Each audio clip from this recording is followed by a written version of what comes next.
we rolling? Are we live? Are we rolling yet? Are we live?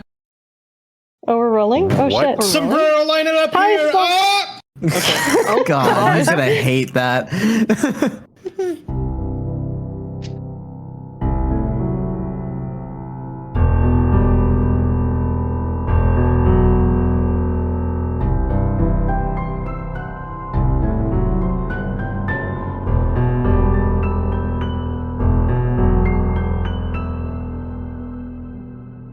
Woohoo!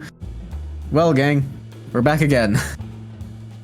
Yay. Huzzah! Last time, you guys had run a little investigation, splitting up, where Ashale and Dean went out to find where the book that the name I've forgotten already, because I don't think I wrote it down, came from looking for the bookshop where that had potentially come from. Right, yes.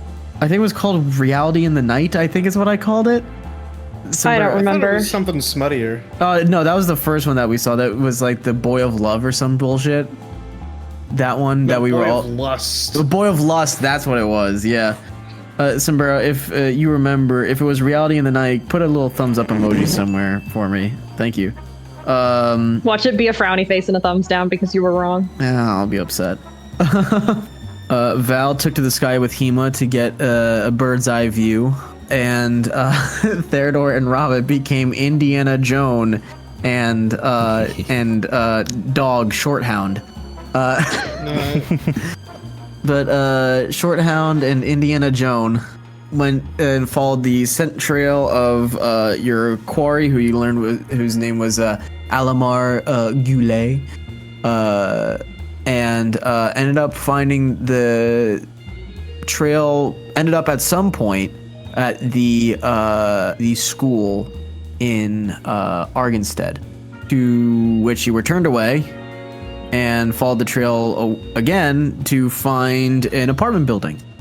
Have made the crackpot idea of oiling up Theodore to sneak inside, despite the fact that there are two guards. Crackpot. It's crackpot. Let's call a spade a spade. Me. I'm so powerful. Uh-huh. Oh, God. It's oil is slipperiness. They'll never be able to grab me. Uh-huh. We'll go with that. We'll go with. Anyways. So we're gonna just pick up there with you guys in the alley, just finishing up lathering Theodore like a fucking bodybuilder. I already told Jay and Fire that I'm not ready for the emotional whiplash of this session. Okay. None of us are. It's fine. Okay, so like, what the hell am I grabbing in there again? What the fuck am I? I'm just like scouting, yeah. Shit. It's like it feels like I made these plans 2 weeks ago.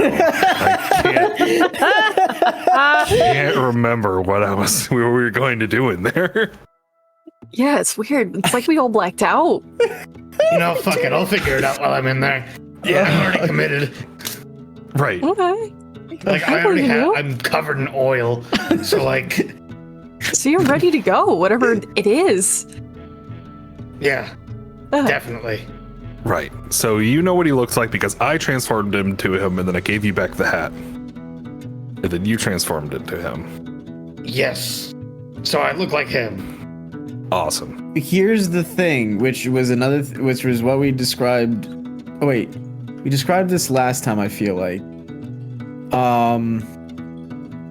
I think it was like. I think like the catch was I could fool people at a distance. Oh yeah, it doesn't hold up to physical inspection whatsoever. So if anybody touches you. Yeah, and like if anyone like really knows the guy. Oh yeah. By the way, it doesn't change your voice either. Oh no. How good are you, deception? On a scale of 1 or +1 to +5. Oh gosh. For deception, +2. Okay. You know, that's pretty good. It's not the worst. Respectable. Yeah. I wouldn't call it metagaming. It's, just in general.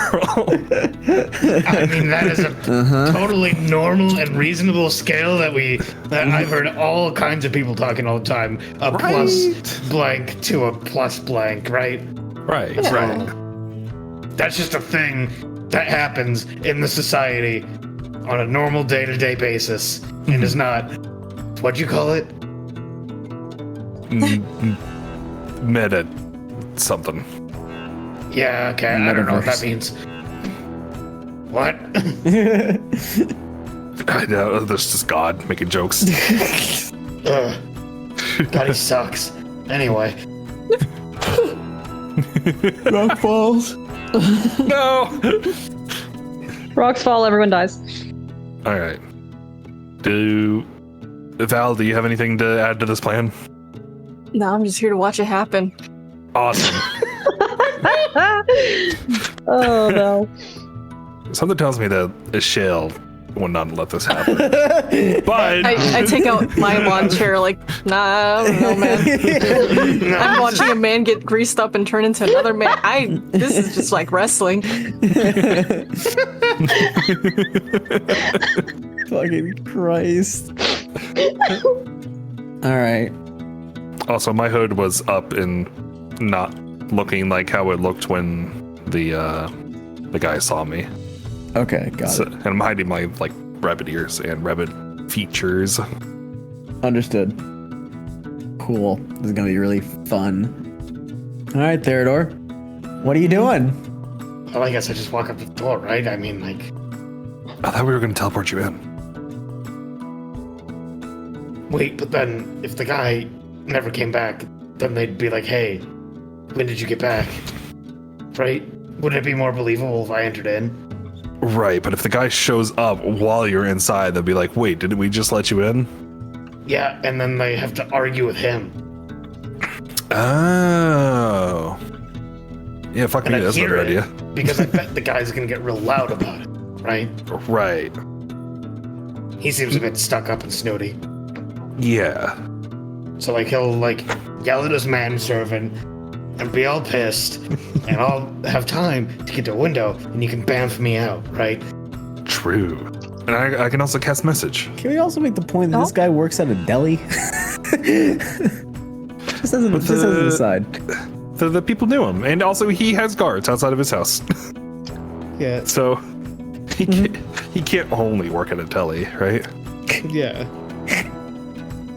He also killed me. I know that doesn't seem like a deli worker kind of guy. Yeah. Yeah. Problem?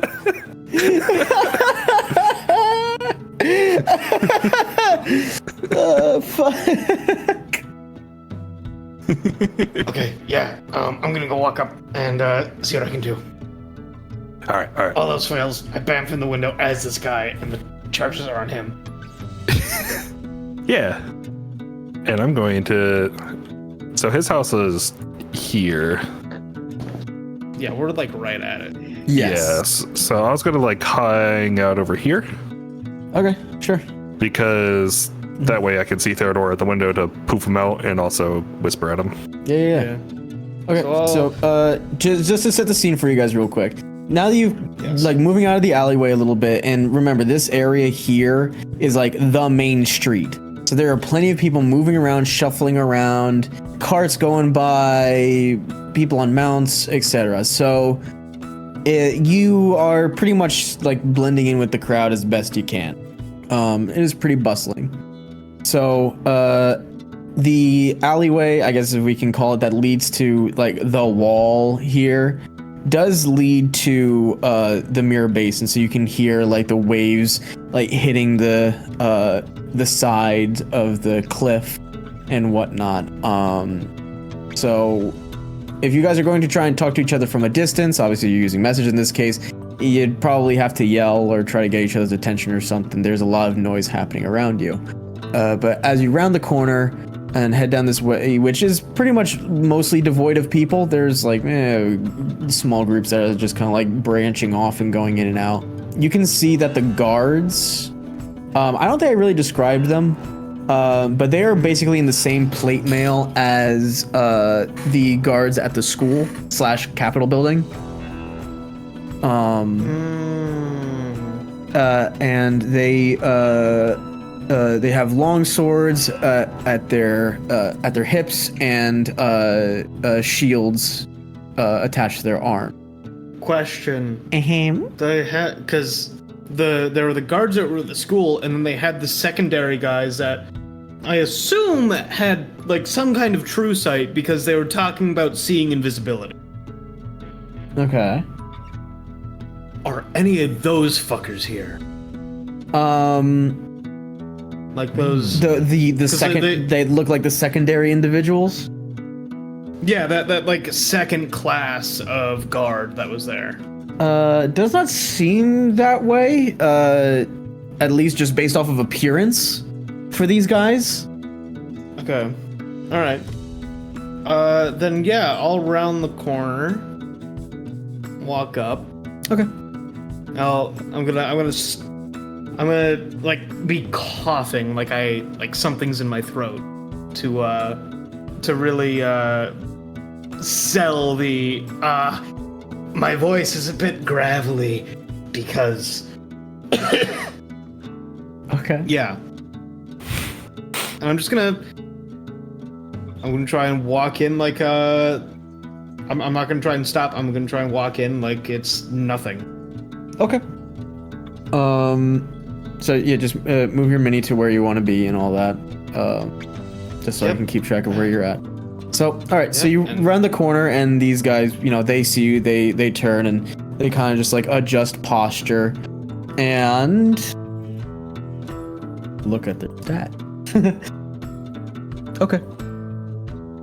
They look at you and just like give nods. That's it. Okay. Yeah. Slight head nod back, and I'm up the stairs. Okay. Up the stairs. You head up the stairs, and you're on this little like balcony area. You can see windows inside that show you the inside. Looks like a dining room area from that position. Okay. And there's just like a little canvas awning. That's all. Yeah. Okay. I'll go to the door. Okay. It's locked. I didn't think about that.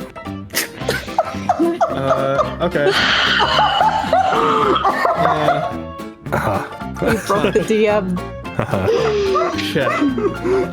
Do you know what I've been sitting on? For 20 fucking minutes? The door being locked. I need to say it now that you have discovered this, okay? You walking up to the door of a house that you don't own. What do you do when you leave your house? You lock it.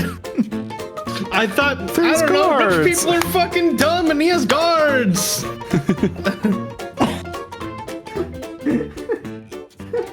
Anyway, so I start patting where my pockets are, right? A little panicked. Hey, so sorry.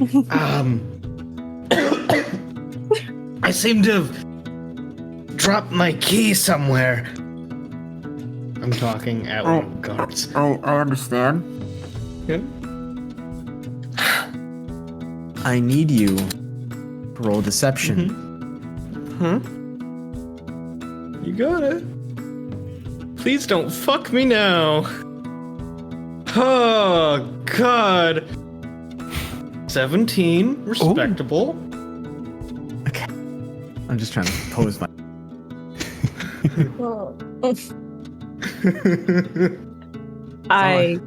trying to compose myself here before I start laughing my fucking ass off. We're doing a little bit of social engineering. I have a quick question. Yeah. What makes y'all think those are his guards? Like, guarding his place? Yeah, they could just be guards, right? They're posted outside the door.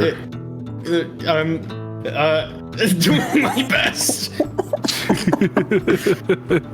As you speak, Theodore, the guards they look at each other and look up towards you. I'm sorry.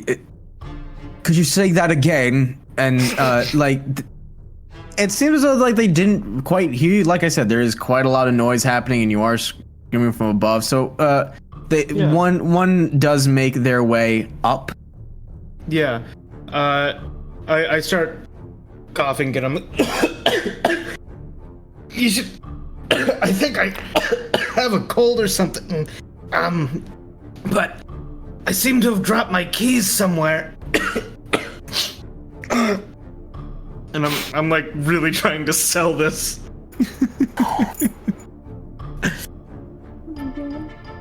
I'm so sorry. I'm really just trying to compose myself. I don't know why it's so hard for me not to laugh today.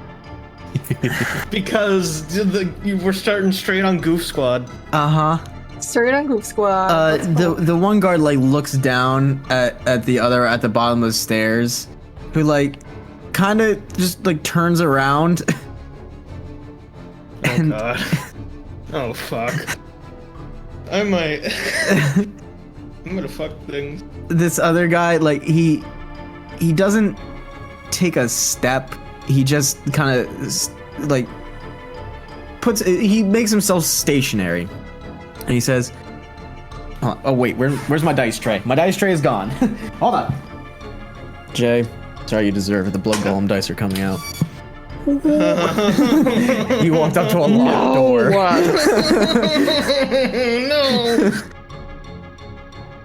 The window was open. I just want to He make laughed.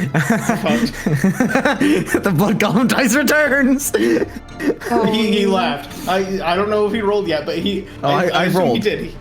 Yeah, he left. Guys, we're fucked. Theodore's dead, actually. Theodore just explodes on the spot. Yeah. Rocks fall. Rocks fall. Everyone dies. Well, no, just Theodore. This guard looks to you and like gives a nice hard stare. I need to. Oh wait, there's one more thing that I need to look up before I declare what's happening here, because I don't remember what breaks necessarily disguise self. It goes away. Okay. To discern that you are disguised, a creature can use this action to inspect your appearance and must succeed on an investigation check against your spell save DC. So you're a spellcaster, so I'll say that we can use your spell save.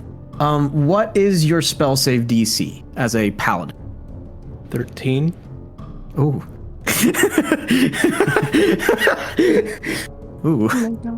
So, So before you even recognize what's happening here, the guard says, "You are not Alima," and immediately, there's a sword drawn. Okay, I immediately change my form. All right, to Maxwell. Okay. And I start. I blow past him and jump the railing and start running. Oilless slipperiness is going to carry me through this. Give me a moment. Freedom of movement, baby! Where's the funny haha music I like to put on? There it is. Nice to see you. And I know what Maxwell looks like. We were very close in combat for a while. Yes, no, this is gonna be a very funny check for Theodore later, but not right now. So immediately the sword is drawn, and they're like in the middle of about to tell you to, don't move, get down on the ground, all those fun commands, and you just disguise yourself again, switch into Maxwell, and fucking vault over. I am vaulting, landing, running. Okay, so is the plan. I'm going to. This is basically an initiative here, so I'm gonna have you roll initiative, and I'm gonna have Robin included in this as well. Because I know Robin was around in case weird shit went down. 13. Mm-hmm. Okay. 13 on initiative. 18. So, Robin, I'm not gonna have it be your turn quite yet, because you won't notice anything's wrong until Theodore leaps here. But we're still putting you in the initiative order just for the funny haha. Okay, Theodore, Go ahead. Yep. Yep. It is the exactly as advertised. The leap over the railing. Down here. And I'm running as far as I can that way. So So what it's going to happen here is, oh, there he goes. I got him. So what's going to happen here is Yes. when you drop, Uh-huh. You're oiled up. you're oiled. How are you gonna land? No, but freedom of movement doesn't affect yeah, me. that does not. It casts freedom of movement on me. Oh, I see. So that is 5, 10, 15, 20 feet, Yep. and then you leap down. That is about a 15-foot drop. I need you to roll acrobatics check. You got it. If he nat 20s, he slides under the railing instead. No, it did. No. It was on the 20 when you said it and it went to the 2. You cursed me. Oh my god. Is Rob allowed to use lucky like this, or am I fucked? No, first of all, you're taking a d6 of damage from the fall. You only take 1. You're lucky. Okay. But you fall prone. Okay, that's fine. I was using dash anyway. Okay, so you tip over.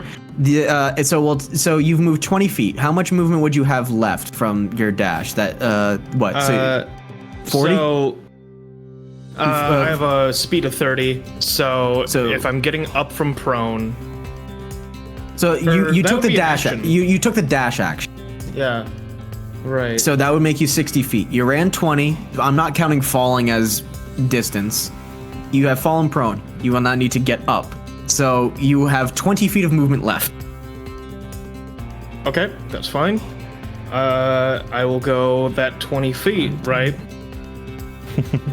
Okay, so 20 feet doesn't get me as far as I'd like. Nope. But that's why fighters have a nice little thing called action surge, because I'm leaving. Oh god. So we're going to use action surge. Oh my I'm going to run another 30. So I'm fast as fuck, boy. As stated earlier. Who knew that video would be extremely so Oh no. necessary today. okay, and then wouldn't you know it, I get to dash again. So Holy no, fuck. your dash would only give you another 30 because you used your movement. Your movement is separate, to my knowledge. So Oh yeah, I guess it is additional action. So yeah, I guess that would be another dash. You're right. it would just be another dash. So you get that 30 feet, that additional 30, which is giving you quite the distance. And you see the guards like both turn. One also hops over the railing. Is fine. Still hurts his ankles a little bit. Ouch. Not a lot, but a lot less than you. And they both start booking it. So, technically you'd be 1 square behind, but I don't really think that's gonna matter. I'm just gonna put you there for the funny ha-has. Technically, because of where you dropped. Don't worry about it. They're not catching up to you, really. So that's 5 foot for this guy, and if he's gonna dash, then he gets the 55 movement. So 5, 10, 15, 20, 25, 30, 35, 40, 45, 50. Oh, wow, they do catch up. Wait, how fast can they go? 30, so 60. Same as you. Oh, okay. But he dashed. Right. So he's like just right on your ass. Okay. He can do nothing else. Other guy, 5, 10, 15, 20, 25, 30, 35, 40, 45, 50, 55, 60. Right behind him. That distance makes very little sense, but I do get it. I'm counting the squares properly. I can see where they end and begin. Yep. Yeah, you having to go that extra 25 feet really fucked with it. But Robert, you saw Theodore, who was no longer looking like Alamar, now looking weirdly like Maxwell? What the fuck? run off the balcony, jump, slip and fall, probably because of all the oil, and then run around the corner. The guard's doing the same thing. Oh God. Okay. Can I signal Val as a free action? Yeah. Okay, I jump up and down, wave my arms, and then point down the alley towards Theodore. Alrighty. I hop on my dragon. And I get my bubble wand. Double wand? Uh-huh. What is the pipe bubble wand? the bubble wand. Just a bubble. It's just bubbles. It serves no... Wait, isn't that the danger. pipe of bubbles? Yes. Oh, okay, the pipe. That's yeah, what I mean. the smoking pipe. pipe. Yeah. Okay. Okay, Robert. What are you doing? Now, are they already gone at this point that I'm looking down there, or... They are so gone. Wait, where are they? On the other side of the building. Oh. Yeah, I was pointing down, so you ran this... Oh, that's not a line. So you run this way whenever you can. But I'm going to run over here. Let's see.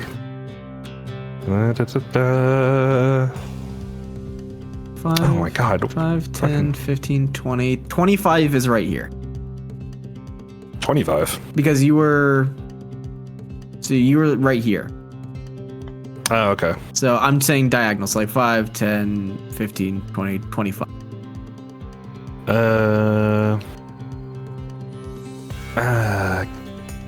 Can I rabbit hop and then do something? Yeah, totally. Let's go. All right. So I'm going to rabbit hop. Okay, where you going? Hey, like here. Okay, so And if I can... how far can you see- rabbit hop? 15? 15. 5, 15. Yeah, it'd be like right there. I can see. I know where the grid is. It's very weird, but I can see the grid. Oh, shit. Okay. Fuck. They're so far away. What do you mean they're that far away already? Yeah, I know. They fucking booked it, man. Theodore had to go. How much movement do you have? Don't you have 30 or do you only have 25? I had 30, but I thought you said 25, so... Oh yeah, no, you thought still have like 5 feet to go. Oh, okay. Yeah. Yeah, I was just telling you like where you had placed your mini from where you had began. That's how far you went. Oh, okay. I am going to... cast Major Image. Okay. And I want from around the corner a giant bugbear to pop out. Oh my god. Okay. You try to scare the guards. This is gonna be great. Are you making like actually giant size or are you just making it a regular bugbear size?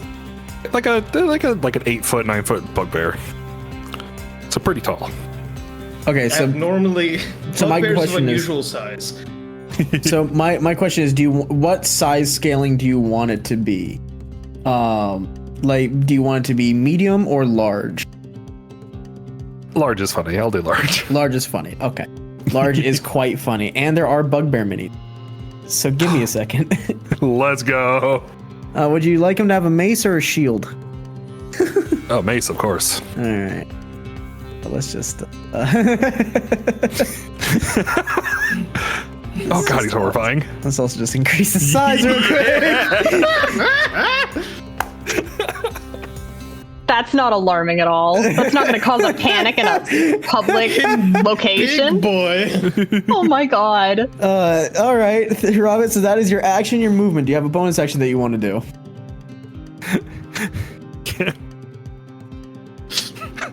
Oh no. Can I just vortex warp Theodore? Sadly, not because you cast Major Image. But I have quicken spell. Oh fuck.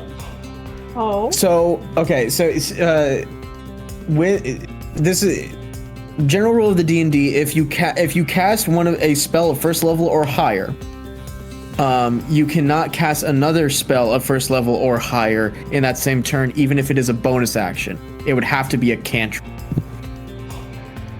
It's a weird rule, but I get it for balancing. Really? Because quicken spell is just casting time of one action. That's all it says. No, so just like let's just say that you didn't have quicken spell, right? And you had I guess a good example is healing word versus cure wounds. So let's just say that you wanted to healing word somebody and that used your bonus action. That's still a spell of first level or higher. You can't then use cure wounds because that is again first level or higher. Even if you have quicken spell, you cannot do that. You can do quicken spell to cast, like, if you wanted to do major image as a quicken spell and then have your action for a cantrip, that you can do. But you can't do 2 first level or higher spells in the same turn. Gotcha. All right, then. Then I guess I got nothing else. Okay. All right. Val, I'm going to put you at the bottom of the initiative here because you were warned last of everything that's going on. Theodore. Something's happening.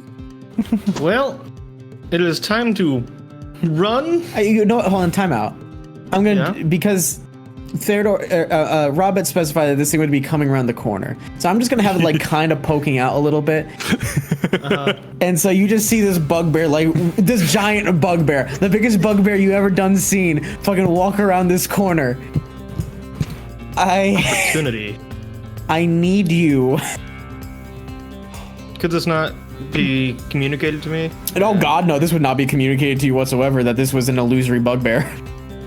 Fuck, I could have whispered to him. I could have sent a message. Theodore. Yeah. You don't know if this is real. You don't know. You think, as far as you know, this is real. Uh-huh. And it is angry, foaming at the mouth. We're carrying a giant mace the size of you. Yep. This is happening. Uh-huh.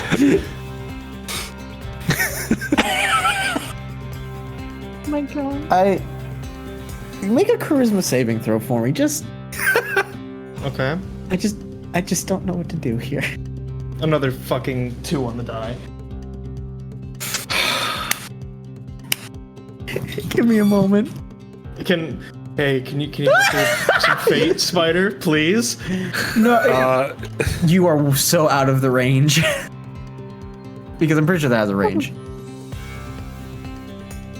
God.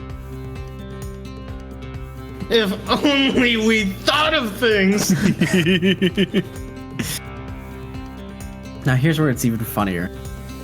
Because I made a roll out of turn just because of... Fuck it. Who cares? Theodore, you see this bugbear, angry, ready to fight, come walking around the corner, and you kind of like have the Looney Tunes moment of like skidding on your heels. And so do the guards behind you. The 3 of you bump into each other like 3 fucking stooges. And all 3 of you stop to see this bugbear and just pause. You look behind, they look at you, they look back at each other, look back at you. Okay, so like we can take this thing down together and like we can be cool later, right? We can just look over it. There's a big fucking man!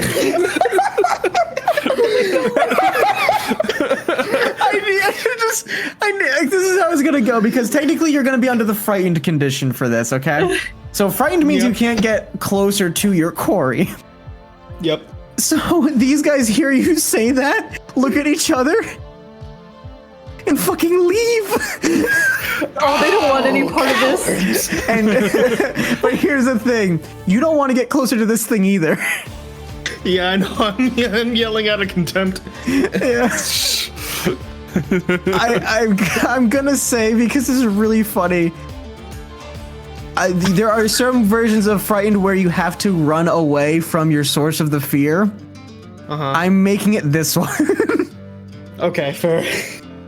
So yeah, they leave, and I'm like, yeah, fuck this. They're going to go their full movement back. 5, 10, 15, 20, 25, 30, 35, 40, 45, 50, 55, 60. Oh, hey. And right on back, baby. Theodore, you gotta do the same thing. Woo! So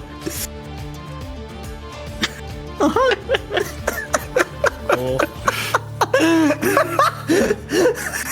I think I would change my talk then, because I didn't know I was in the frightened condition. Okay, yeah. What'd you get? Yeah, which is fuck, and I'm like turning and pushing them. Fucking incredible. Robert, you just see them make the fucking U-turn back towards you. Your guards, what are you doing? I rolled so low for them. You wanna know how low? A natural one! Yay! Oh, that's incredible. Val? So I know that Robert pointed down this way, right? Uh-huh, correct. Okay, I'm... How far can Hema fly? I was just about to check that. 40, yes. Okay, so yeah, 40 feet. So what are you doing? I guess I'm just running, or having her run this way. Okay, are you dashing or just... Probably dashing. Okay. I like that we're doing the rulers together. Yeah. Okay. Yeah, okay. You get like right there.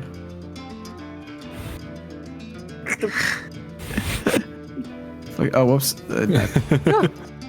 I dropped my ruler. Wee. Close enough. Cool. All right. Yeah. You round the corner. You see that underneath there's this awning. There's this like larger woman who's just sitting by her fucking like her little market that she has probably under her house. And like in the back, there's just crates and everything. There's fruits and veggies and all this. And here's the thing. She's at just the right angle where she can't see what's happening. Oh, She has no idea that there is a 10-foot tall bugbear just chilling outside her fucking front door right here. Val, you see that and you see the woman. And she just kind of sees you and like there's a look of shock for a moment and then like a little wave. Oh no. She has no idea. I imagine at this point, Heba comes to a screeching halt. Make a charisma saving throw.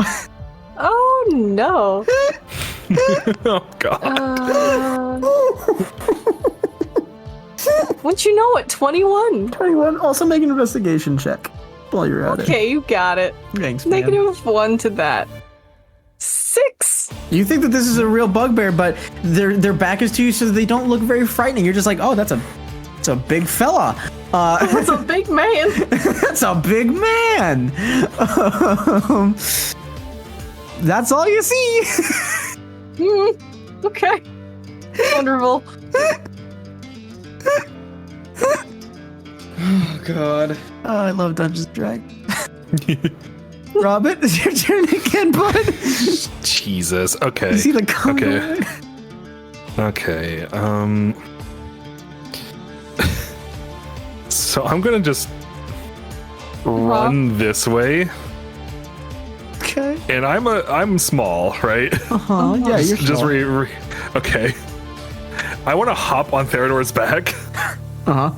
and I just want to be like I want to like pat his face and be like, it's fake, run towards it. And then I want to have the bugbear like just run towards us. Oh my god, incredible. Okay. Yeah. Sounds good. Anything else for your go? Is any of that an action? No. Definitely. Okay, I want to cast Mage Hand and try to trip the guard in front of the other one. Okay.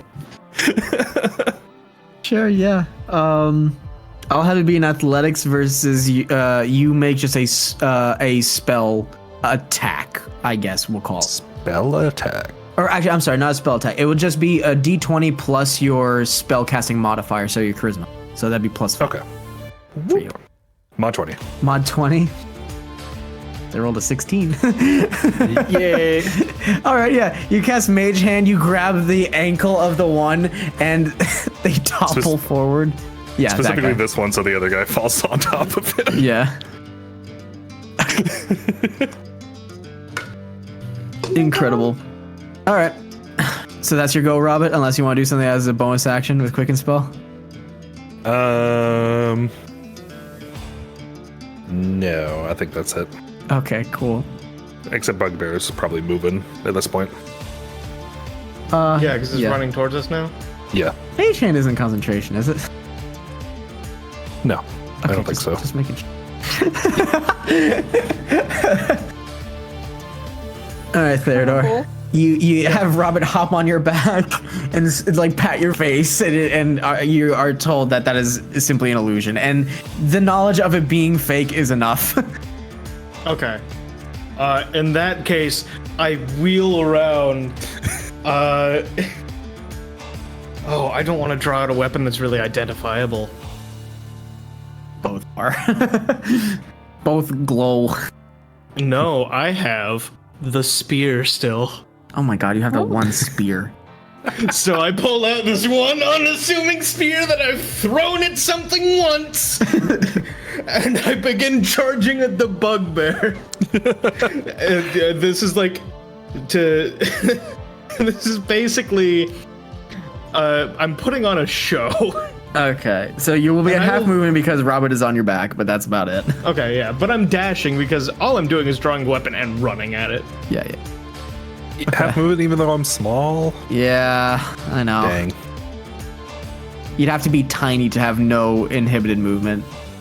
Damn it. Yeah. Alright, Theodore, so Dwarf you're rabbit. dashing, so 5, 10, 15, 20, 25, 30, as far as you could get with Robert on your back. Still, that is funny I'm as just hell. dashing at it. Okay, yeah, you pull out the spear. The guards don't even fucking pay attention at the moment. Like the one guy, I'm gonna roll acrobatics. He succeeds. He jumps over his friend, and he just like, get up, we gotta go, we gotta warn everyone. Oh God. So that's 1, 2, 3, 4. Yep. Okay, he's gonna get up, just stumble and get not as far. And they are just continuing to run. Incredible. All right. Val? Oh my God. I guess protective instincts kick in and I try to get the bugbear's attention. Sure. It's- Yeah. And sort of wander over this way more so. Sure, you wander over and oh, by the way, Robert, was the bugbear just kind of like chilling there, or did you move it at all? oh my god, it shook the screen when you did that. Oh.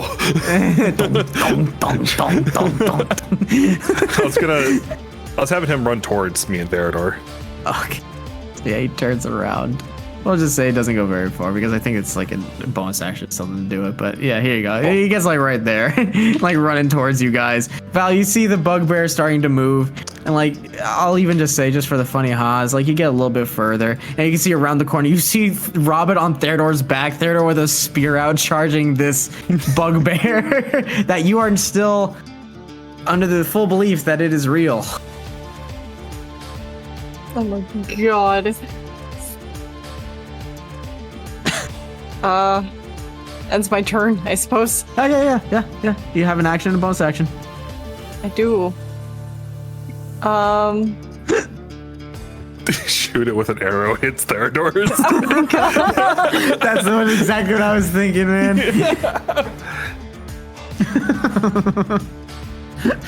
That is what I would do, huh? That's what I'm gonna do, huh? Oh, God. All right, I'm gonna sorry. aim for the bugbear and try to take out his ankle. Go for it. Okay.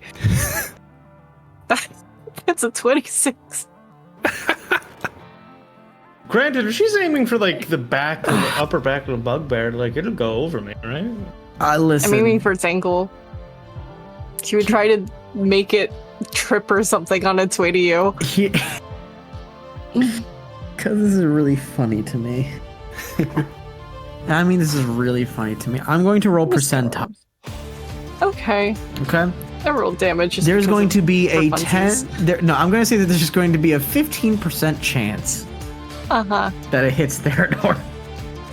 Okay. A low chance, but still a chance. Why are we doing this? I don't know either. Out of all the things that I was thinking tonight, this is not it. Anyways, where's the blood golem percentile? I love you. No matter what happens, I love you guys. No, you love the idea of me. I love you. Shut up. Okay, that was a 53. Unaffected. So the first shot goes through. You swore you would have hit it. What's your intelligence? -1. Shoot again. Oh God, I'm so sorry. I'm sorry in advance. Okay. I'm not supposed to be rolling well. 22. Okay.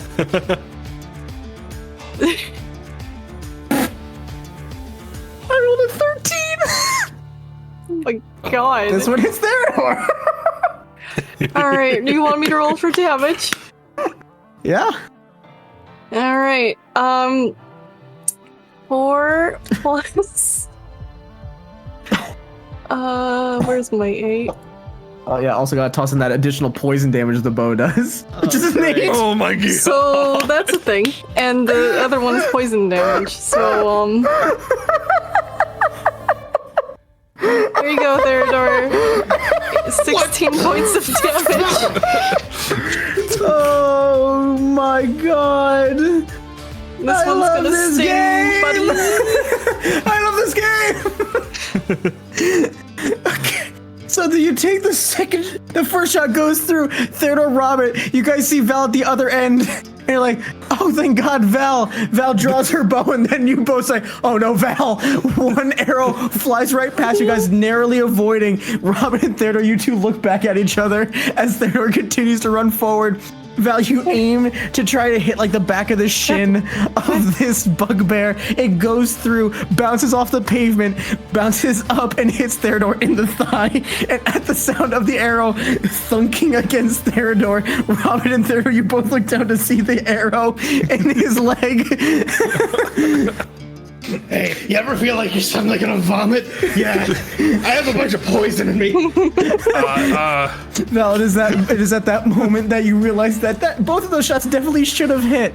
And you can see, now that you can see through the illusion, it's very vague and like the opacity is turned down to like 50%. And you can see through it and you realize it's an illusion. And you also realize you just shot Theodore.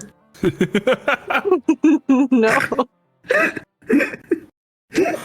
God, I can't wait till we get to fucking the other group that isn't me fucking it up. And I'm taking us out of initiative.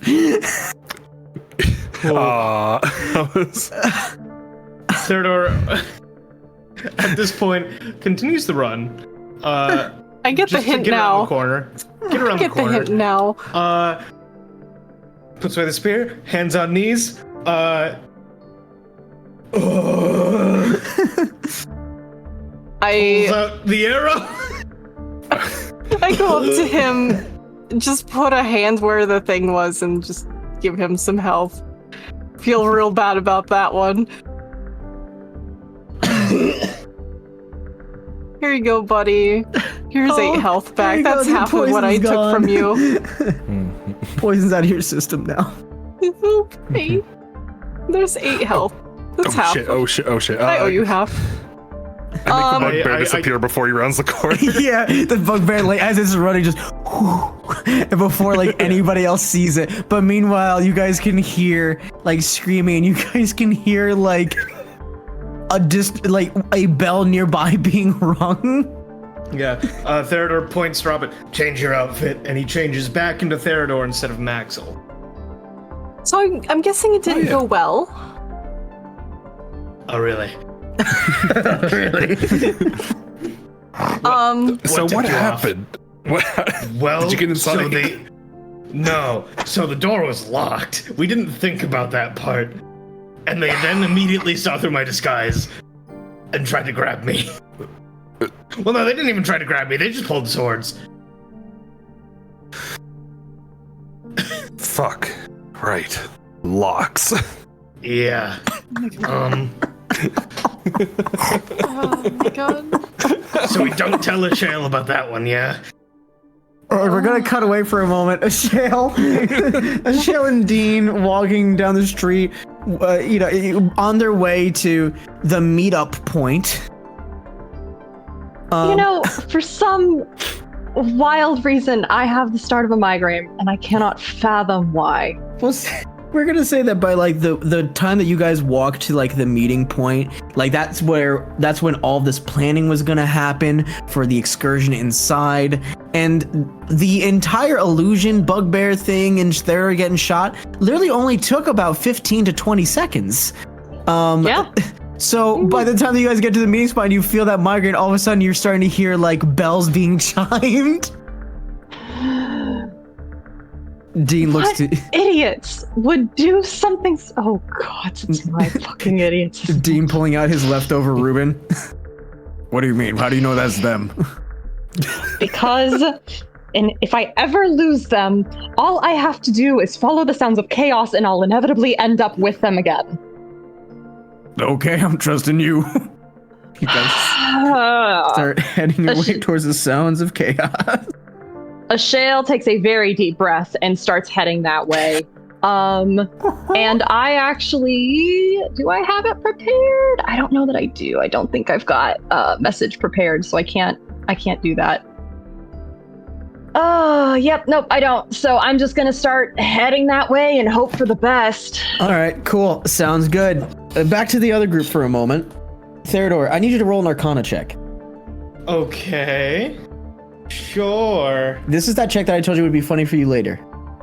9. Okay, you don't understand a damn thing. Anyways. Ooh. So Theodore won't know this, but this is going to be for the player. Okay? That way I can explain what this is about. Yep. And actually, Robert, I think, would have two brain cells here to work with. You saw Theodore was illusory Maxwell, right? Now, he didn't approach that way. Now, you know how illusions work. Once people see through it, they realize it for what it is. So, just like how for Val, the opacity on the bugbear became like 50% because it clicked, that means that Theodore's illusion was also just as equally 50% opacity. So where he probably thought that he was changing his appearance, they could still see him. I have a fucking migraine. Oh my God. Fuck. So Robert understands that. Theodore doesn't. Players now know. That's how illusions work. So, yeah, I think I'm in the clear. So they saw through your disguise, right? Yeah, but then I changed into Maxwell, so like... I think that it's they still saw you. Once they realize it's a disguise, and then the disguise kind of like wavers. But oh. Well, time to wear something else. So we're gonna have to get you a mustache and a haircut. No, hold on. If I just change into someone else now that I'm away from them, they're not looking at me, it'll be a new illusion. That would work. And yeah, then, actually. And then I just, play it cool. Yeah. Okay. Just somebody random. Damien, the guy from the... Oh, the silk robe when you fucking pulled out the sword? Yeah, okay, yeah. Wow, I can't believe I was friendly. that. Yeah. Yeah. Okay. There we so go. You turn into Damien, the yellow-skinned tiefling man with like the long, like the same hair length as you, but now blonde and the very like sailor-looking attire to boot as well. Yeah, you now look like Damien. Better. Perfect. Yeah. Cool.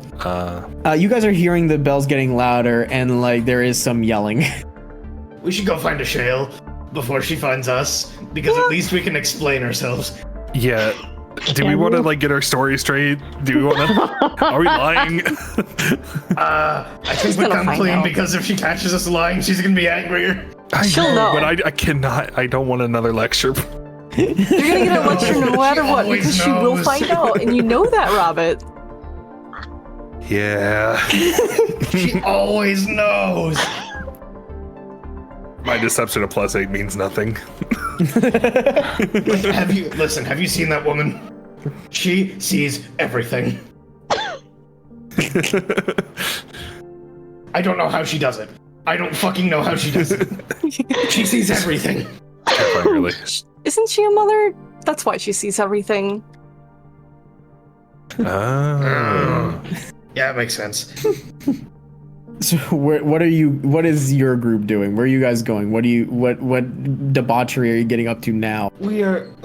I'd say we go around the corner and start going up the main, like not the corner we just came around, but go up the alley onto the main street. Start heading towards the marketplace, keeping an eye out for Ashale and Dean. Okay. Yeah. Let's move. I'm gonna move you guys to the bigger map at large here. All right. So, following the sounds of chaos, you guys are actually going to meet up like pretty darn quick, actually. Assuming like Ashale and Dean are like running towards the group here. So you guys are actually going to be meeting like right outside like the big temple here. Not running, but a brisk walk. Okay, brisk walk. Okay. So yeah, right around the same time, you guys will be meeting up like right around there. Oh wait, well you guys are going the other way. Ultimately, no matter what, you know what? Ashale would see us. Yeah. Let's be real with A ourselves. dragon knight is not hard to spot in a crowd. Yeah. You know what? We'll have it be like kind of like by the market area here is where you guys meet up because you went around. And Ashale, you see the group. They're walking with a yellow-skinned tiefling who's definitely not Theodore, but Robin is there, hiding his face. Yeah. What did I tell you? Yeah, This so is going to it be went bad. spectacular. It was a good plan. Really? You don't say. Oh yeah, it's Theodore, by the way. Case. Oh, I gathered. Disguise. Yeah, cool. Sorry. What happened? Go ahead. They saw through my disguise and then tried to chase me. Stop and then- back up. Theodore. You forgot the oil. Stop. You forgot the oil. Oh yeah. Oh, yeah. Covered in oil. Theodore is covered in oil. It's like dripping. Well, it's not. Stop. It's not showing through the disguise. Oh, well, I guess it will. You see. I can see through it. Stop. Back up. Val, would you be so kind as to explain what happened? I mean, Val was only there half. Was I speaking with you? Yes, ma'am. God in the sky even says, oop. Val, what happened? As best as you can gather. I'm guessing they didn't take it. His disguise. And as I could see, What disguise? What are we talking about here? Who, Oh, he who was disguised disguised himself as what? he was disguised as Dean. We're trying to. I wasn't It's fine. disguised as Dean. Not Wait, Dean. were you? I was disguised Alomar. as the Not A Dean. name. Sorry. Yeah. Alamar was the Alamar. guy's name. Alamar. That's the one. So Theodore was disguised as Alamar. Yes. Okay, and who saw through his disguise? I didn't see that part. I assume the guards. guards. Theodore? Who saw through your disguise? The guards. Guarding or on patrol? Guarding. They were guarding, and Alamar, like, his scent went up to that house, and we could get a scent. Like, we could smell where the fucker was through the window. Okay, so you found where he lives and you tried to get in. Yeah, Disguised as him? disguised as him because we didn't think he was there. We just think we found his room. Okay. And the guards saw through that and And then chased Yeah. you? they chased me for a bit, right? And then this bugbear appeared around the corner. But it turns out the bugbear was fake. Robert made it. And then I ran towards the bugbear, and then Val shot me on accident. And I kind of puked out some poison on the corner. But it doesn't matter because the guards didn't see it because they were too busy running away and screaming because they also thought it was real. And then we all changed our disguises except Val because the guards didn't see Val, and now we're here. Let's leave the area and we'll discuss this more when we're not exposed. How about that? Cool. Anyways, Ishale is suggesting that we walk and talk because she does not want to be near the fucking alarm bells. Yeah. As you guys, where do you want to go? Give me like a landmark that you guys want to head to. We could head towards the deli. Yeah. Dean is still with us, so yeah. Deli is probably a safe bet. Sure. Probably. Yeah. All right, so you guys head into the deli here. As you guys are walking, you're hearing, the bells get louder, and there are guards like mobilizing from who knows the fuck where. And people yelling that, this district is now under lockdown until further notice. Oh god. Oh my god. Until we find the monster at large, you must all go into your homes and lock down. It's okay. They'll just think the 2 guards are crazy. There's no evidence. Yeah, actually, we didn't leave any evidence behind, so that's good. Didn't you just say you threw up on a corner? Any drunk could throw up on a corner. Oh, All right. What do they DNA test it? Is there DNA testing in this universe? So It's like that. what they are like those locking crime shows. down is the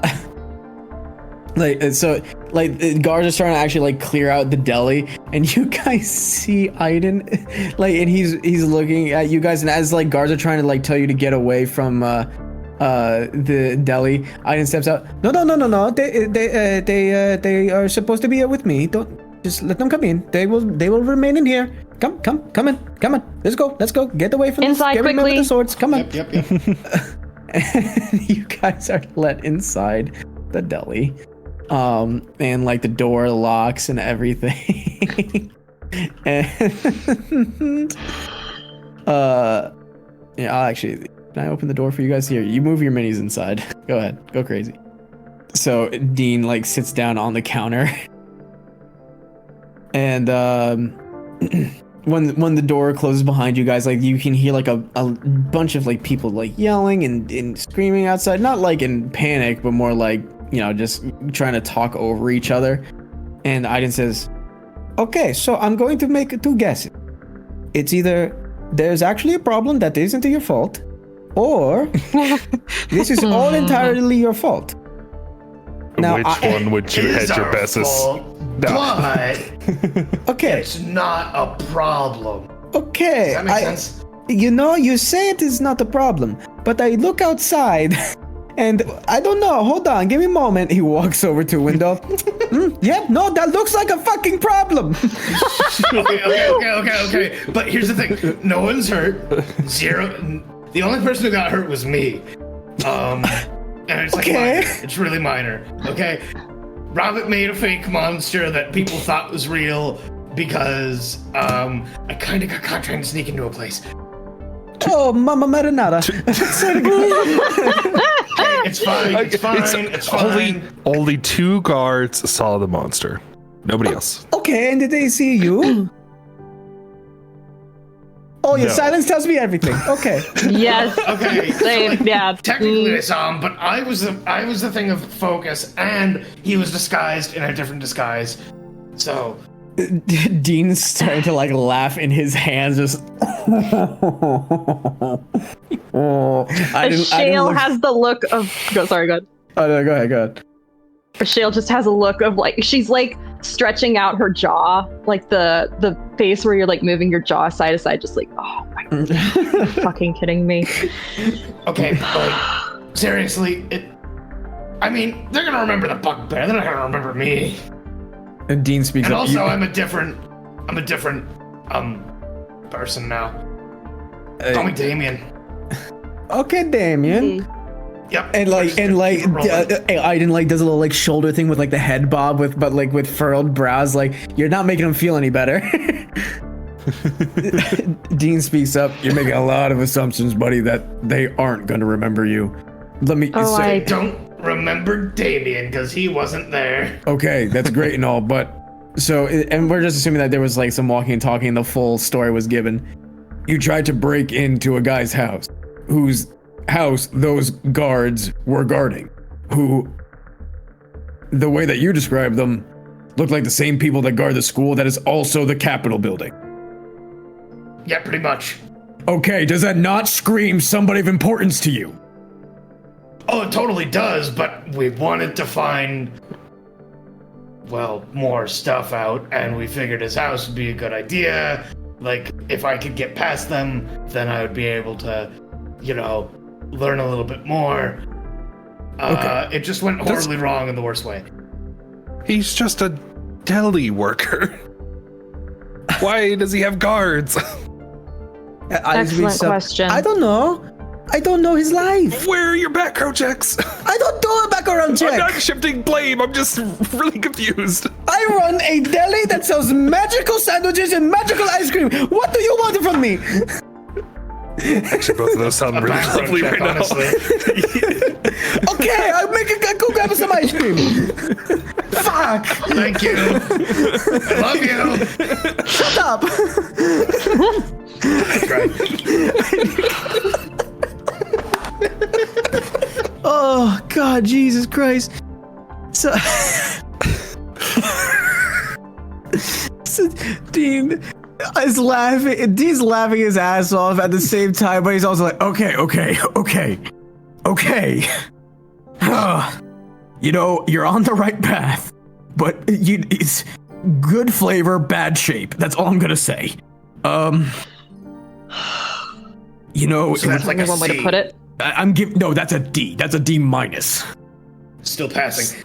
Yeah, No, let's that's go. not. High five, Robin. High five. That is not. You know what? Never mind. Okay, so you're right. His house probably has something very important. Because, that's where he lived, probably. But now we have to contend with two things. One, very important guards are guarding his home. Why? We don't know. And why would the very important guy be working, no offense, Aiden, in your deli ice cream shop? I don't know. And meanwhile, he's like head first into a cooler. Okay, just get on with it. Okay, but we agree he should do background check, right? Yeah. We'll discuss that at a later date. We did go up to the school as a different disguise. You didn't Oh my want- God. dog. How many locations did you go to? Just the two. Yeah, just the two, and I was a dog for that one, and he was a small halfling. Yeah. Well, like I was actually, I wasn't disguised. I was a dog. That was. All right. Do you know how much you can smell? It's like, oh my God. Okay. They say dogs have wonderful senses of smell, so yes, I wouldn't be surprised. And I'm surprised you couldn't smell the bullshit idea you made up. Oh! Hey, that one worked. Well, we didn't get into the building. A shale laugh. But they are looking for the guy. Or, well, actually, they might be working for him. And Oh, I know, didn't name him by name over there. no, we did. That might have been bad. Yeah. Okay. So, Indiana Jones and Short Round should not exist anymore. Indiana Jones. Indiana Jones. Yeah, I heard you. Just the one. I heard you. We're, damn it. And then I take out a notebook and just cross the names off the list. Really, we should have called it a Short Hound, but at least we still have that one for later. No, but Oh, true. Different town. Different town.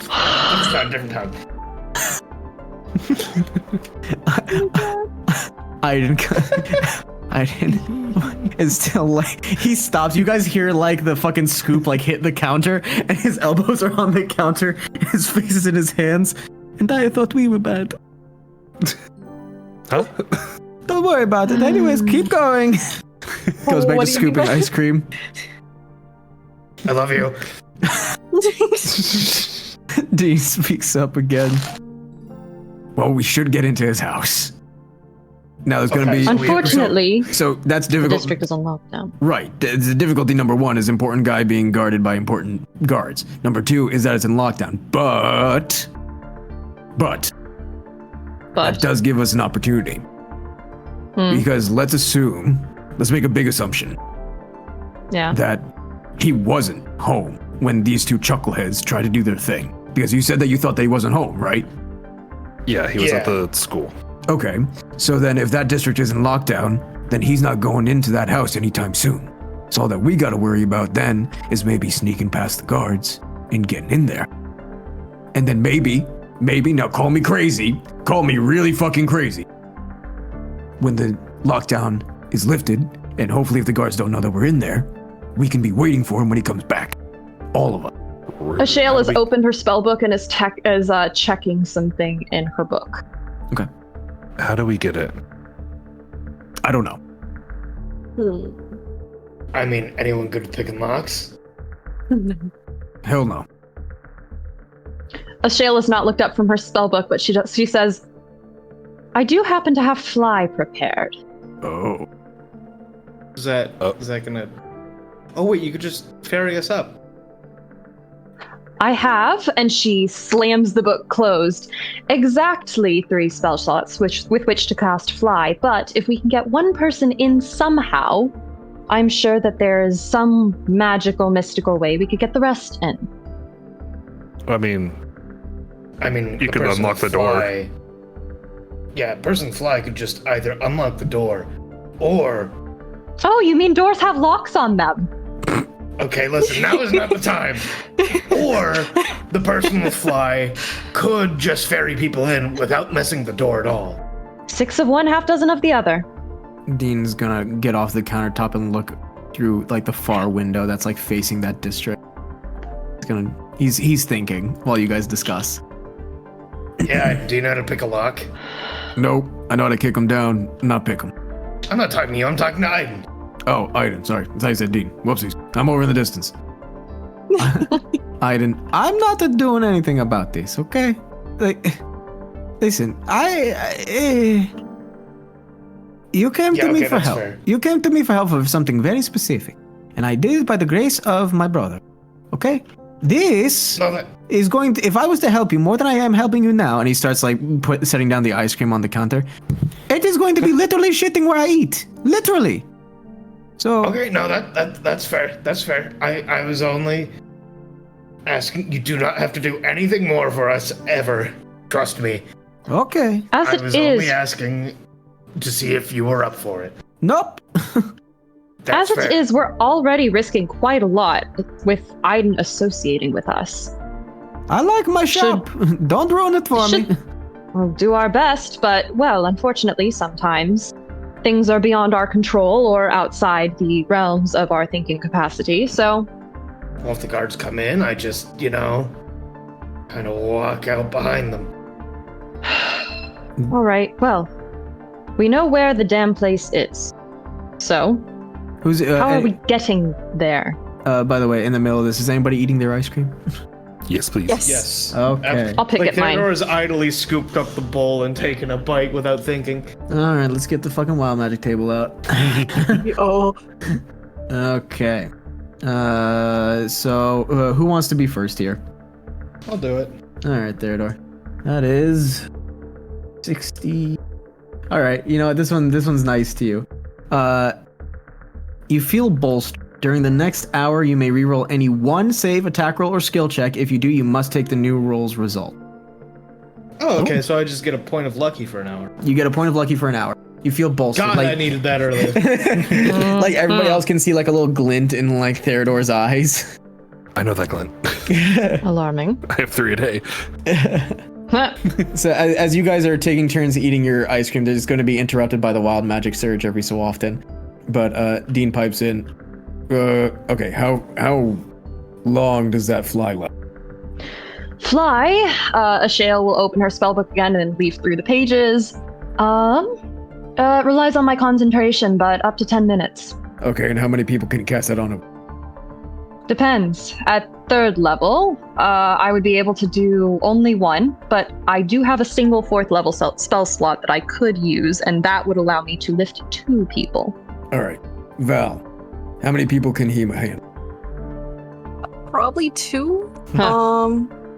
Yes. I believe Okay. So. Yeah, so she can handle 2 and struggle. Okay. Doesn't Robert also have Misty Step? Yeah, Vortex Orb, but yeah. Oh, Okay. I have Misty Step as well, so I do have a short range teleportation that I can use on myself. There was an open window. And by the look of what I'm seeing on all these buildings, there are a lot of windows. And a lot of windows that even if they're closed, they can be open. So here's what I'm thinking. I'm sorry, You- she's large. I meant. She can be Lorg. That's I right. keep forgetting she's large. Yes, but she can change. She can change. So right now she's medium. So then, yeah, actually, she Right can now carry she's 3 people. medium because I made her medium to eat ice cream earlier. Right. Okay, so she can carry 3 people in struggle. 2 people easily, Yes. 3 people in struggle. Yes. So the next person, Robert, you're going to be taking your ice cream. Yeah. 100. Oh god, that's alarming. That's very alarming. Have you used any sorcery points? Uh-oh. Yes. You regain all of your expended sorcery points on 100. Oh, Let's go. That's good. You feel some of your natural power come back to you. You're like, ooh, little shiver up your spine. Dean says, so all these places are pretty large. 3-4 stories, depending in some places. Now, there are 2 places that people don't. That is down at their feet and up above their heads. What I'm thinking, we get up as high as we can, and kind of do a. And he does the hand pointing down to the ground, does a one of those, and get on the roof. I think it would be doable if Hema can handle the weight. you think you'll be okay? She gives a pretty when the horses do their nods. Mm-hmm. It's like that. Perfect. Header. No. I have some rope as well, so if need be, you can climb down the rope, or we can lower you from the rope to the window, wherever we're dropping you off. Another question, or clarification rather, I suppose. Are we doing this in broad daylight, or are we going to wait for twilight or even night? Good question. I think we Because I know we said we wanted to be there before Alamar returns, but I think they are the sooner also the on high alert. better. They are on alert, but they're looking for a bugbear. They're not going to be looking up. Well, if we can get high enough, then I suppose it would be well worth a shot. Dean puts in his 2 cents. Either one. As long as we get there before the lockdown is lifted, or just as it is lifted. Agreed. And we want to What- find... Or we need to get in his apartment before he returns. We are losing time. He knows we're around, Agreed. True. Val, you, ice cream. I scream. That is a 16. Fireball. No. No. 2 fireball. Yes. 3? No. This was just funny. You gain the ability to speak 1 additional language of your choice for 1 hour. Oh. Okay. Mm-hmm. That's cool. Yeah. You don't have to choose now.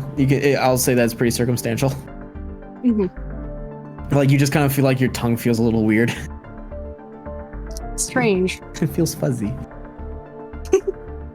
Dean hops back on the counter. So what time is it currently? At this point, you guys had arrived in town at early-ish morning. At this point, it's probably late afternoon. Okay, so the sun is slowly starting to go down, so it isn't broad, or it isn't super bright outside. It's not like midday. No, Okay. that. Also, what season is it? Right now you are in autumn. Right, okay. Like mid-autumn, so it is very chilly. All right.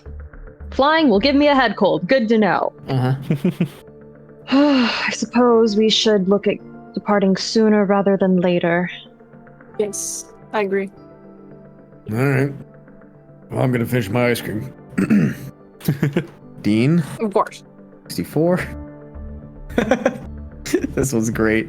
As he starts to eat the ice cream, and like you guys can kind of see like his breath, it actually begins to like pour out in like this very like thick fog cloud, and fog cloud has now been cast centered on him. Oh dear. And now This is a problem. you all cannot see each other 10 feet away. Dane. Dean says to Aiden, how long does this last? Aiden speaks with the quarter. Oh, this is a fun one. An hour. Oh, Robert, they can't see us. High five. Earlier. I missed. Shit. No, wait. You're right there. I can see. Okay, try it. I miss again. Okay, wait. This rock, paper, scissors. Yeah, you first. Okay, yeah. Rock, paper, scissors. Sarah throws rock. Paper. Fuck. You couldn't even see it. Ashale will finish her ice cream while this is ongoing. Sure. This is already so chaotic. Whatever the fuck else happens might as well happen. Right. 80.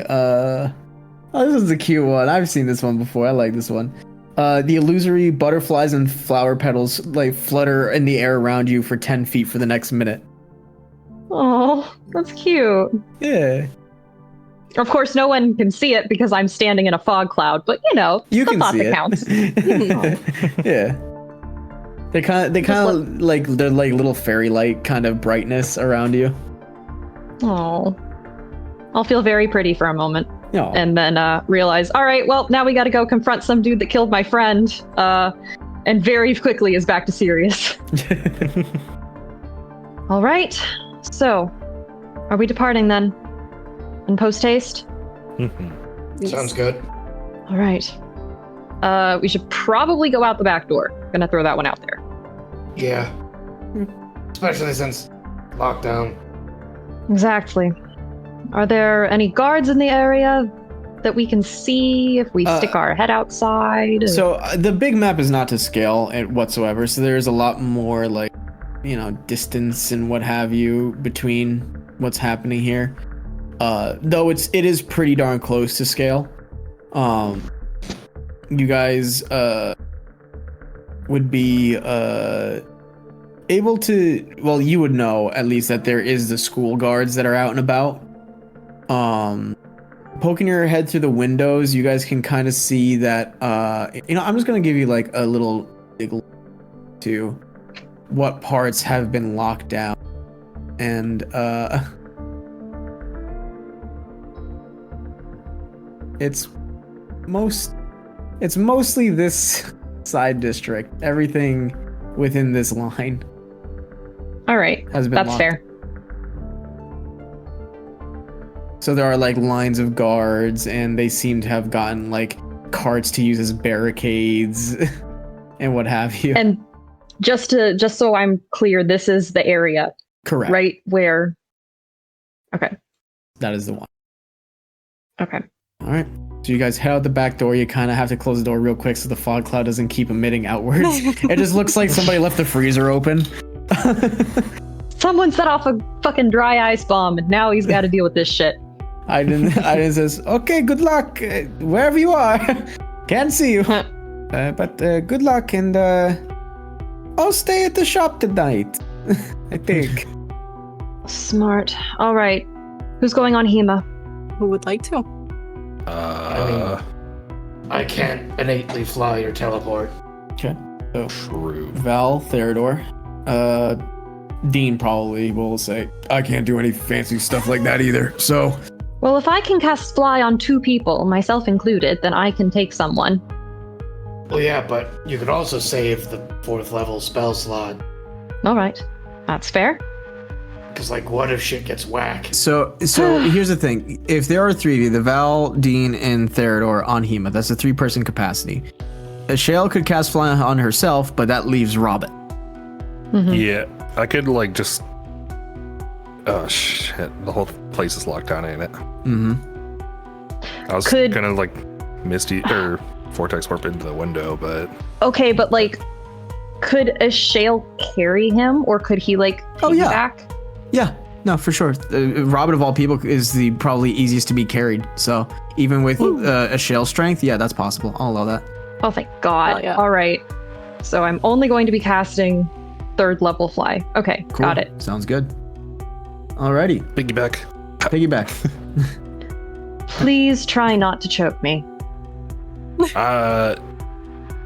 Yeah.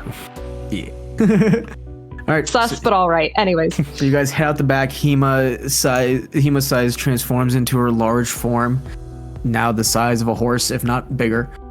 Lorg. And Fly is cast. Robin becomes the backpack.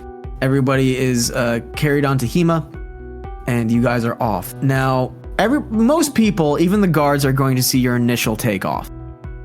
And anybody who has like remained in the market, because there is quite a large amount of people that are still like staying in like this vicinity. But that's going to be everywhere. So everybody's going to see your initial takeoff, and they may watch, but they're not exactly going to see where you're fully going. And Fly lasts for what? A minute, an hour? Right? 10 minutes as long as I maintain concentration, which I should be fine. Yeah, that'll be fine. And you're going 80 feet around? 60. 60? That's still pretty damn good. And especially if you're dashing, you'll be fine. Yeah, and if we like snake around a little bit so that our exact location is a little more hidden. Yeah. That's what I was thinking. Yeah. Totally. That'd work. All right. So you guys do your initial takeoff. You can see that people do notice you, but you begin like your snaking maneuvers, getting as high up as you can to where even you could barely see the people on the ground. Dean is gonna like say over the wind, "I've never been this high up." Oh. Oh yeah. I don't have vomit bags, it's buddy. Experience, isn't it? Yep. Oh no.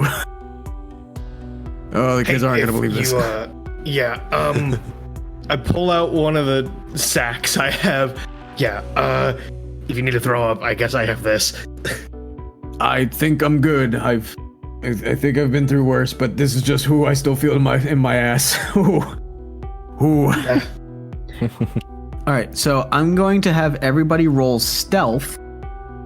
However, there's going to be group stealths involved here. So, if anybody remembers my homebrew rule of group stealth is as long as you're within like 20 feet of each other, I average out your stealth rolls. Now, for the 2 separate groups flying, I'm going to treat it as 2 separate averages. So, Ashale and Robert, yours will be averaged out, and I'm going to have Hema be rolling the stealth for Val. Okay. And I'm going to have Theodore and Dean roll separately. Yep. So one of them was a 14 for me, and my disadvantage just made it a 5. Because I'm in... Okay, I am... Well, the disadvantage because I'm in chainmail. Is that applicable in this? Because it's a sound thing. It's going to be when... This is also including your landing. Shit. Yeah. Also 19, remember, you have that by the one way. lucky. Oh, thank you. Oh yeah, I do! Yeah, I'm reminding you because that's not naturally what your character has. 13. Okay, that's still pretty good. Everybody's pretty on par and in the teens. So that's pretty solid. I didn't roll. Did you want me to roll? I forgot. Yes. Yes. Okay. He is not getting a natural one today. Nat 20. Oh my God. Nice. Okay. Oh, thank that's God. Huge. Absolutely. Robert, great. 3-point landing, full on, like... Backflips ninja. off of Shale's back.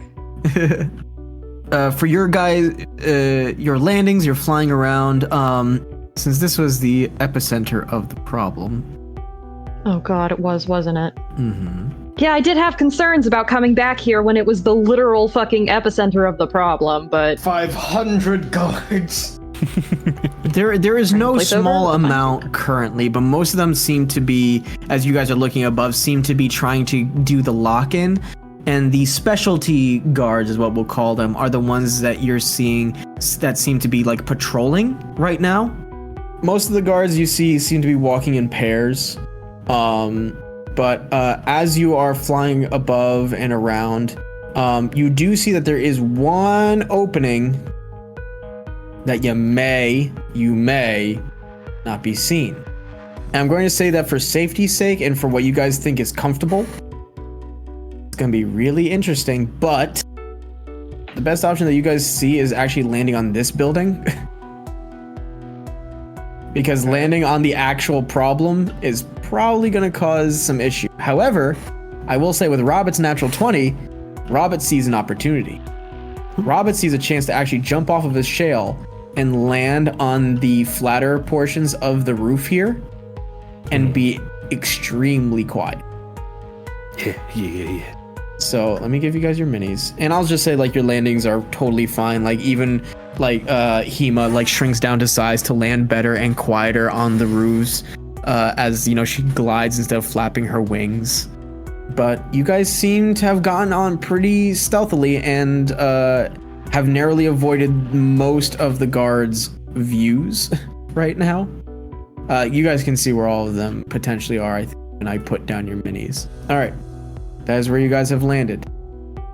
You will see that there are guards. There's one like kind of right below you guys here. There's another over this way. And others that are just basically around this whole building, just not currently on your side in the alley. okay. So I'm gonna kind of like talk to the group I'm with. Mm-hmm. So like, hey, so I'm not sure I should really hop into that building and like I feel like I should be kind of a last resort because I kind of lift up my arms and show chainmail and heavy armor. I'm kind of built for fighting shit, not hiding from shit. So I might be better if I'm stationary and like can maybe be some kind of distraction if it's really needed, or teleported in when the time comes for it. You can stay with Hema if you want. Yeah, sure. So Robert, Mm-hmm. I'm gonna be honest with you. You see one immediate point of ingress. And I know that's what you're exactly looking at based off of your fucking mini. Yeah. Better make sure it's the right chimney. Is there smoke coming out of it? I was gonna ask. No, there's not. Regardless of what the asset may show you when you get in, when you look inside, if you guys get inside, there is not fire in the fireplace.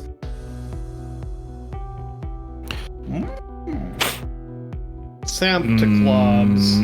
Yeah. You are small sized, you would fit.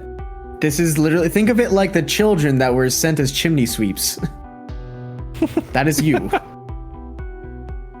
I could Santa Claus it.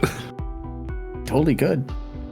I'm gonna look back at the group and see if they are shaking their heads or not. Theodore has given a thumbs up at this point. That's all I needed. I'm going down. Oh, Shale was gonna try and like study the stonework and see if she could maybe figure out what level that goes to. Oh, I mean, it goes inside. Oh, it's inside, like actually inside. There's not like a brick chimney that you can kind of see. Well, so what Robert is standing on, that is that's all that you can see. Yeah. Oh, damn. Okay. All right. Make me an athletics check to not just fall straight in. Yeah. Are you sure athletics? I'm very sure athletics. All right. At least you have Lucky and Ben Luck. Yeah.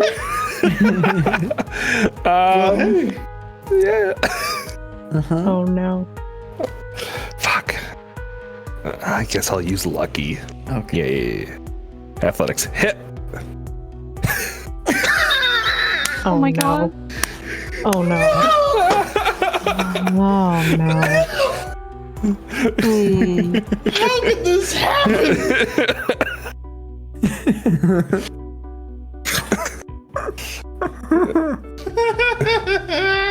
I love this game.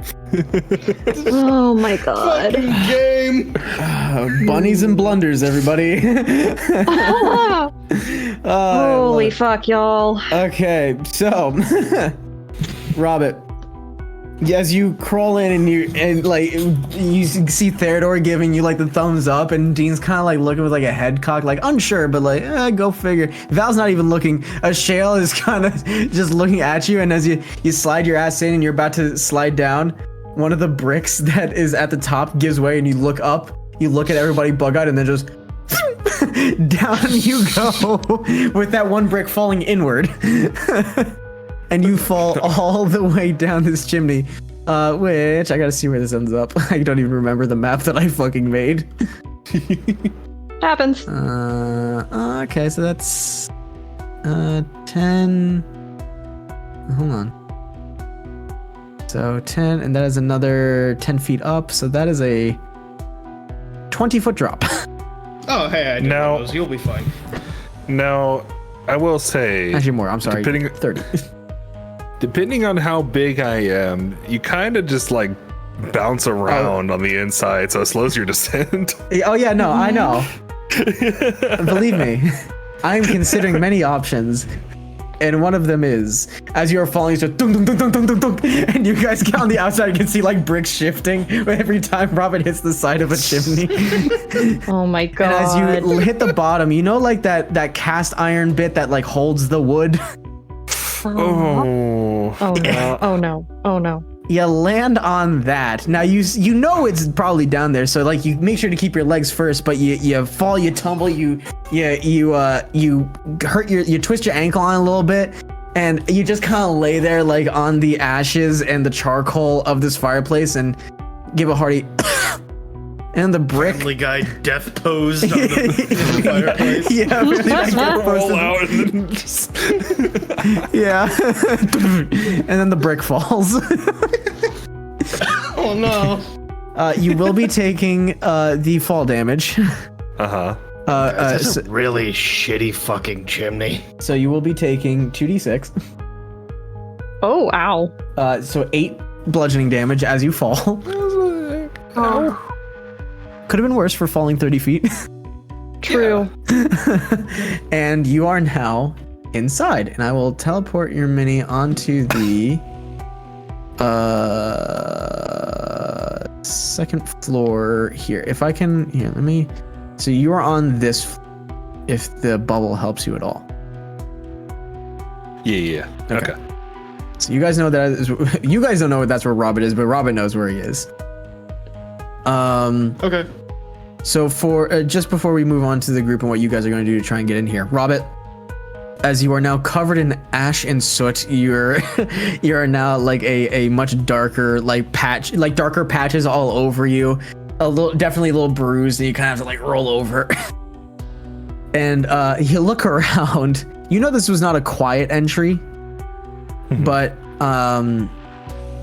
the interior is darkened. The only light coming through is the evening sun. Like dark wood planks all over the floor. There seem to be candlesticks all around to provide plenty of lighting. But what you immediately clock is a workbench. A workbench that has tools, alchemy bits to it and whatnot. And that's going to be this little asset over here. There are paintings up on the walls. They look not entirely professional at a quick glance, but you're not an art critic. You don't know. There is a large bed, the fancy kind with like the pillars up and like the secondary roof over it for some reason. A trunk at the foot of the bed, 2 nightstands, one on each side. One has an open book on it, and the other one seems to have some like late night drink next to it. Immediately behind you on the wall here is a very detailed world map. Or not world map, but region map. There is a big rug on the floor, and there is a dresser, a big double door dresser that's at least like twice your height. And in the middle is a stairway down. Now, is there anything you want me to do now, or do you want the other people to? I'm gonna let the other people do this. All right. You know, Robert's inside. What are you doing? I'm kind of crouched in this little like alcove or 3 kind of bowl that my character is in. Yep, I see. Watching, just to kind of see as best as I can what the fuck is going on. I've got my eye on this window right here. Okay.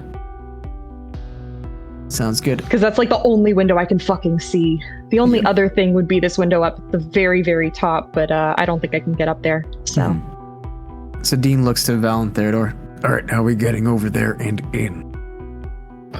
Good question. I'm gonna be over here as a like a safety plan, right? Okay. Safety plan. What do you mean safety? Like, if something goes wrong, I either make some kind of distraction out here, or I take Hema, get in there, right? Because I can't sneak in there reliably. There's no way I can. Leaving you on a roof.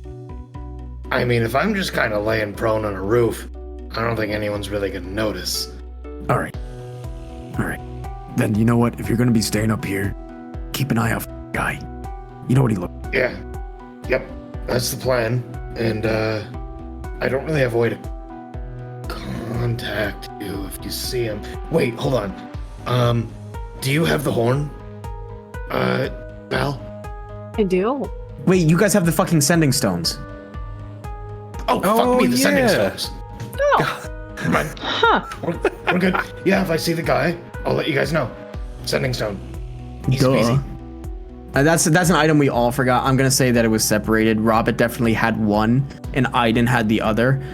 Dean would have grabbed the other one from Aiden. Even I forgot you guys had that, so we'll just say that you guys have it. So Dean will give you the sending stone, Theodore.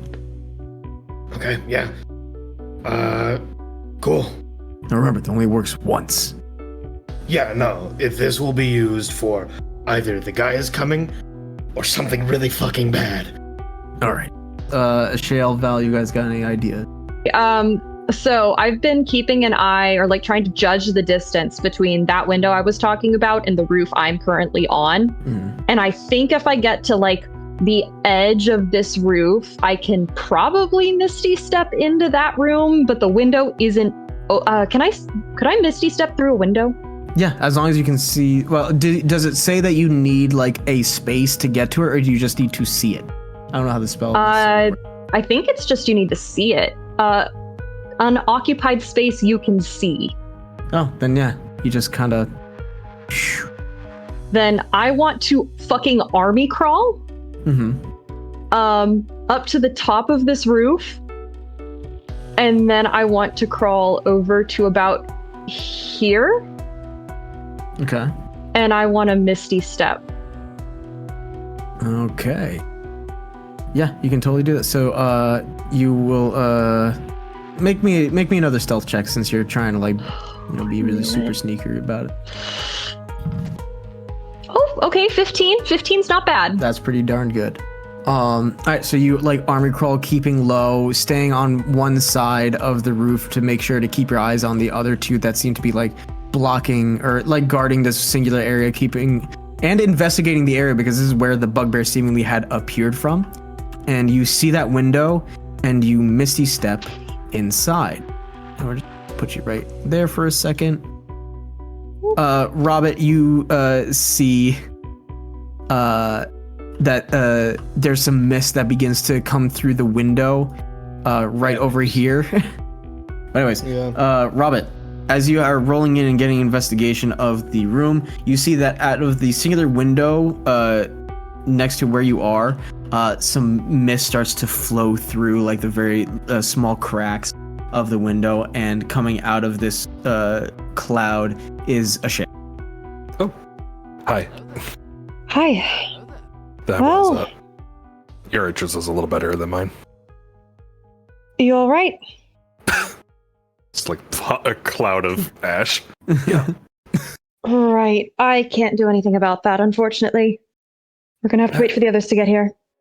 It's all good. To Val, do you have any idea of how you're going to? I think my only option would be to have Hema go to medium size and see if anyone's looking or in the streets, and then hop into the window and have Hema go back. I just kind of go prone on the roof. Cool. looking Oh, at yeah. the- I'll open the window. Sorry. Oh yeah, there you go. Okay, yeah, you open up the window. Yeah, it's a slide one. It doesn't really even lock. There you go. Okay, so yeah, windows open. So it's a window. Here's the thing. All right, so like, how are you going to get through that window? How big is it? A regular window. So like, two people squeezing through it at the same time, hard. Hema may have to go into like small size. Oh, Hema's not going in. Oh, Hema's not going in. Okay, so then how are Hema's you? dropping me off. Oh, dropping. Oh, okay. So like flying you to the roof and then To you the just window. Yeah. Okay, and then you just kind of like swing it in. Okay. Mm. Yeah, sure. Make a perception check. Got it. 19. 19. Okay. Pretty good. You can see that actually there's nobody who's paying attention to you right now. All the guards seem to be like not going in your direction that you would want, that you are planning on going. You have the clear shot. Okay. So Hema like goes medium size, like we'll just say, latches onto like the roof here for a moment.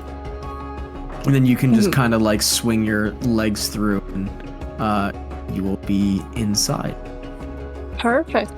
Hema will be with and yeah, Ishale, you open up the window and Robert, you see Val make her way inside. Or You got this. I'll get it. I got it. There we go. Oh, thank you. And then comes Dean. Dean looks to you, Theodore, and just kind of shrugs. Listen, man, I'm doing my best. All right, well, this is a one-way trip for me, so see you later, I guess.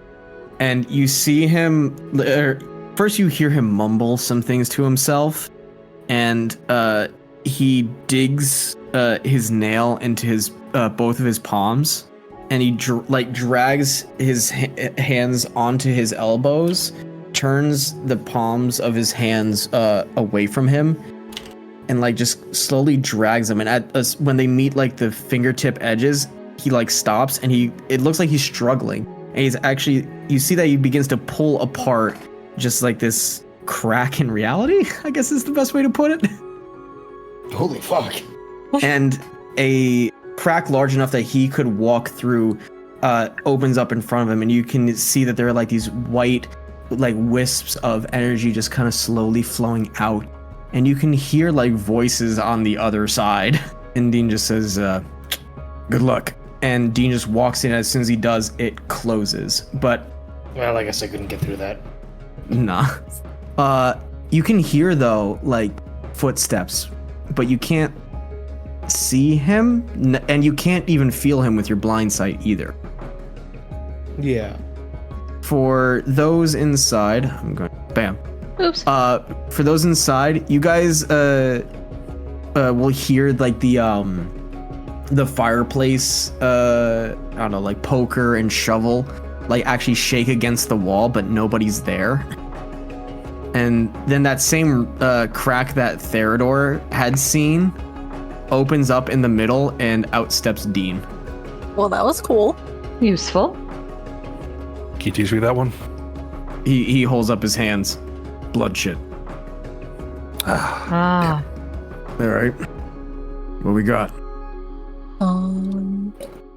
Not much yet. I want to look at the map. Cool. I can start looking downstairs. Sure. Yeah, you guys just tell me where you want to go, what you want to investigate, and we'll make a roll. I'll go downstairs with Val. Or I'll actually look at the work table, I think. Sorry. Okay, cool.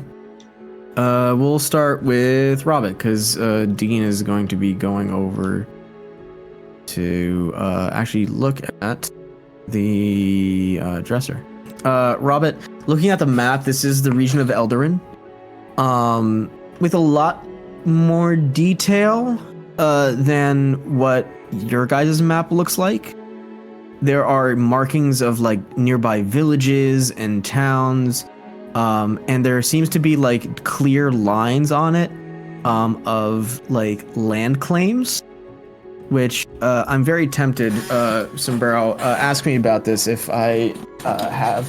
I'm very tempted to actually make this map for you guys, depending on. And you can see Arginstead's on there. You can see like trade marks and maps, and just a lot more names of places that you have not seen and or been before. Nothing really is going to like leap out to you that, you know, seems like, you know, oh, the house of the artifact or something like that. There's nothing there, but this just seems to be like a general all-purpose map, but with a lot more detail than the average traveler. And you said there was markings on it? Yeah, like somebody has like marked out like trade routes or paths or roads, and has marked where like smaller villages are, and has marked like the land claims. Okay. Yeah. So no like obvious red X in the mirror basin right where I think I died. No, there is not. Damn. For Dean, he's just gonna open up the dresser and he's gonna look through everything. He's just gonna say out loud, a lot of robes, a lot of clothes, uniform. Holds out a uniform. Robert, you saw the student uniforms.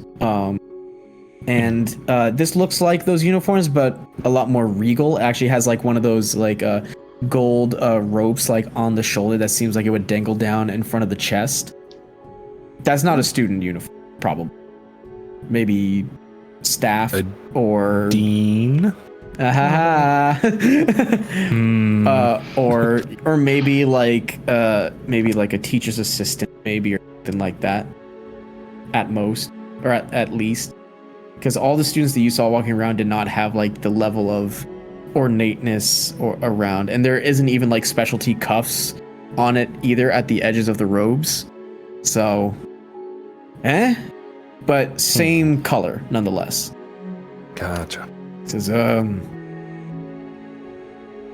it looks all like just clothes. A shale. Yes. And just right away, you can see that there are a lot of tools on this desk. Tinker's tools for sure. Alchemy tools and supplies. And there's plenty of like just strewn about mechanical parts, like bits for like clockwork stuff, just right on the table, just out and about. No need for an investigation on that, but I will have you investigate on. Oh, 25. Hey. Ooh. So 25 investigation.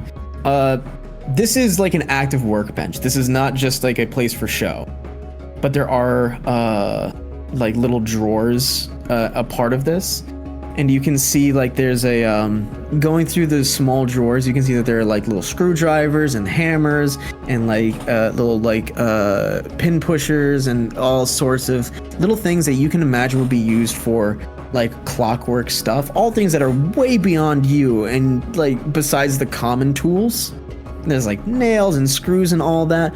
But with the 25, you'll see that there is a slight false bottom to one. And it seems to be moved like quite often as it kind of like scrapes along the side of the drawer. You poke at it. I want to see if I can get into it, yeah. Oh yeah, no, it's easy. You just kind of like have to give it a little extra knock and it lifts up. You kind of have to like dig your nail into the side, but it's been moved so often it's really easy to maneuver. Shoddy work. Underneath and inside is a there is like really like strewn about pieces of what looks to be a silver pocket watch. It looks broken and it looks taken apart. Robert, come look at this.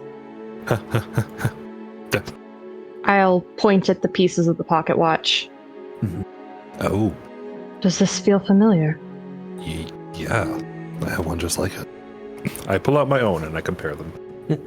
You pull it out, you compare them. It looks like same shape, same design, but obviously the one that is underneath this very shallow false bottom, it has been taken apart, destroyed, smashed, actually. Because you have the tinkering background and because of what this could potentially mean to you, you can tell that this has been destroyed, not just simply taken apart. Huh. Is there any like different markings or anything? Markings, make an investigation. Yeah. 19. 19. No different markings. Everything that could be identifiable as different than yours would be if it was functioning and making sound. I am going to take it. Ooh. Okay. Like just basically the husk. Like, are you leaving the little pieces or are you trying to take like as much as you can? As much as I can because the idea is to repair it later. Yeah. Oh, okay. So then yeah, just put in broken pocket, silver pocket watch with pieces in your inventory. That's what you find. Val, down below for you. You find yourself in like the main, like I guess foyer area. All the doors are closed. There are 3 or 4 doors. One that you can hypothesize leads to the outside. But the other 3 you are unsure what they are.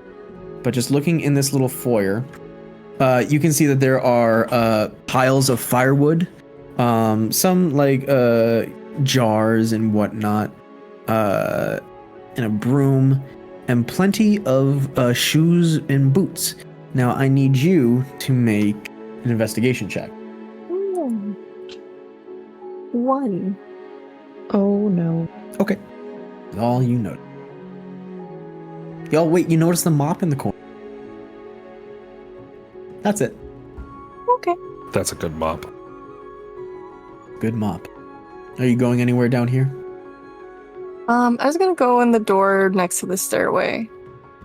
Going into the door next to the stairway, you can see that there is another fireplace. And inside, it seems to be a kitchen. There are like some cookbooks that are on a countertop. There are silverware, dishes, bowls, all sorts of things. There is a pot like in the extinguished fireplace, like one of the big cast iron. And there also seems to be like a grill that is on top of. There's a singular chair in here as well, but otherwise it seems pretty barren. Okay. Back up to the group on the second floor. Ashel, your passive investigation is ridiculous, right? Yes. Hold on. You want a number? I can give you a number. Is it 18? The number is 21. Now, something that Dean says kind of rings in your head a little bit as you step away and let Robert investigate his find here. And that is Dean mentioning that there are 2 places that people don't look. Down at the ground and what's above. Up. And you look up, tracing your eyes from the floor to the bed and up to the ceiling, and you can see that there's a trap door up there, probably leading to an attic. Yo! Secret attic. I will clear my throat quietly, but loud enough and with intent enough to get attention, and then point upward. Dean sees that and looks to you, quietly starts to move. He moves towards you guys. He's actually going to go grab the poker for the fireplace. And like the trapdoor, it looks like one of the ones that you pull down and a ladder comes down with it. And he looks to you guys and points thumbs up. I'll nod. So he reaches up, and he's actually also gonna like whistle down to Val, just like letting you like look up and see what he's doing, so that way you're not freaked out. Okay. And he pulls it down, and there is just this plume of dust that comes down with it, and a ladder shoots out and actually connects to the stairs that lead to the first floor. Huh. Oh. Convenient. Dean just kind of like waves and coughs a little bit, just gross. He peers up. I don't see anything. Don't hear anything either. We should probably be a little more cautious of traps. Been tramping about this place, but I would not be surprised if he was guarding whatever treasures he has, some kind of nasty little spell or construct. Maybe. Who wants up first? Sorry? Who wants up first? Anybody? As the tank of the Robert? group, I think I should go first. All right, as you wish. Go for it. So you will head up. Let's see if we can finagle this. Yeah. Hold on, I got it. Yeah, nice. Okay. So you get up into the attic, and what you see immediately is a large collection of books in a corner. And in front of them is this large chunk of a purple everbright crystal. This chunk is probably about half your size. Seems to be some thick rope, some skull of a monster of some kind. It's definitely not bestial, from what you can tell. Teeth are way too sharp. And in the back corner, there are backpacks and sleeping bags, and this seems to be like a go bag. There are also potions as well. I do like potions. Dean says up. Anything? Lots of books. A backpack of I should probably leave and take as little as I can, as fast as I can. And some potions. No. All right. Michelle would probably like the books. That's what I was thinking. I'd at least like to investigate them. So I'll glance at Dean, raise an eyebrow. Go Are you ahead. going up or do you? Thank you. And I'll hasten up to the top there Cool. and go investigate the books. All right. So for Robert, Arcana check on the potions if that's what you're looking at. Yeah. Oh, it was almost an 18, but it is 9. 9. There is no light up here besides the Everbright crystal. It is giving a purple light. If you're gonna notice something by color, it's probably throwing it off a little bit. There are 3 potions here. 2 looking probably about the same, and 1 that is in a brass container rather than a bit of glass. So you can't really identify them. Okay. I will pocket the potions anyway. Cool. Yeah, grab 3. Just put down 3 mystery potions. Ashale, looking at the books, I need you to make an investigation. Oh boy. Oh wow. Okay, 23. 23. A lot of these look like arcane textbooks, like for teaching. Oh, all right. With the 23, however, you will also find a fun little spell book. Oh, just like a spell book? A spell book. It looks to be pretty old, and actually, it's got dust on and whatever. It seems to just be no longer a spell book. utilized. Yeah. It seems like somebody either replaced it or is no longer utilizing it for whatever other reason. Could I flip through it and see what all is in it? Yes, you may. With the 23, give me 1 second. I need to find the right one. Here it is. Okay, so the spells inside seem to be... There are not a lot of them. I was going to put that all into nice one word, but no, there's just not a lot of them. You have Enlarge, Reduce, Magic Weapon, and Polymorph. Oh. Okay. Ooh. Hello. All right. Hell yeah. So again, magic weapon, enlarge, reduce, polymorph. I got all those. All right, thank you. It's not a complete spell book. It actually looks like this has been fairly damaged looking through it. Pages torn out and what have you. But still, what's left in there, useful to you. Yeah, no, I'll pocket this for use later. Sick. Yeah, and the only other you notice the skull, the rope, the big gem in the middle of this fucking joint. I'm not here for that shit. I'm here for the magic. Yep. All right. Down below, Dean is going to be investigating some more. Rifles through it, sees nothing of interest to speak up about. Val, down below for you. What are you doing? While they're doing their things up there, I'm gonna go back downstairs and try another door. Okay. The right here? That one? Mm-hmm. Sure. Okay. Walk inside, and it seems to be a personal study. There are books galore, all in bookshelves. There are 2 chairs that are facing the unlit fireplace, and there is a hammock by one of the 3 windows that looks out onto the street, and there is a writing desk right over here. Okay. And there seems to be a mirror as well for, I guess, just being for those who wish to look at themselves while they sit at the writing desk. Okay. Okay. Are you looking at anything specifically here, or are you moving on to the next? Does anything pique my interest? For Val, probably not. How many books? How many books? There's too many books. Yeah, too many books.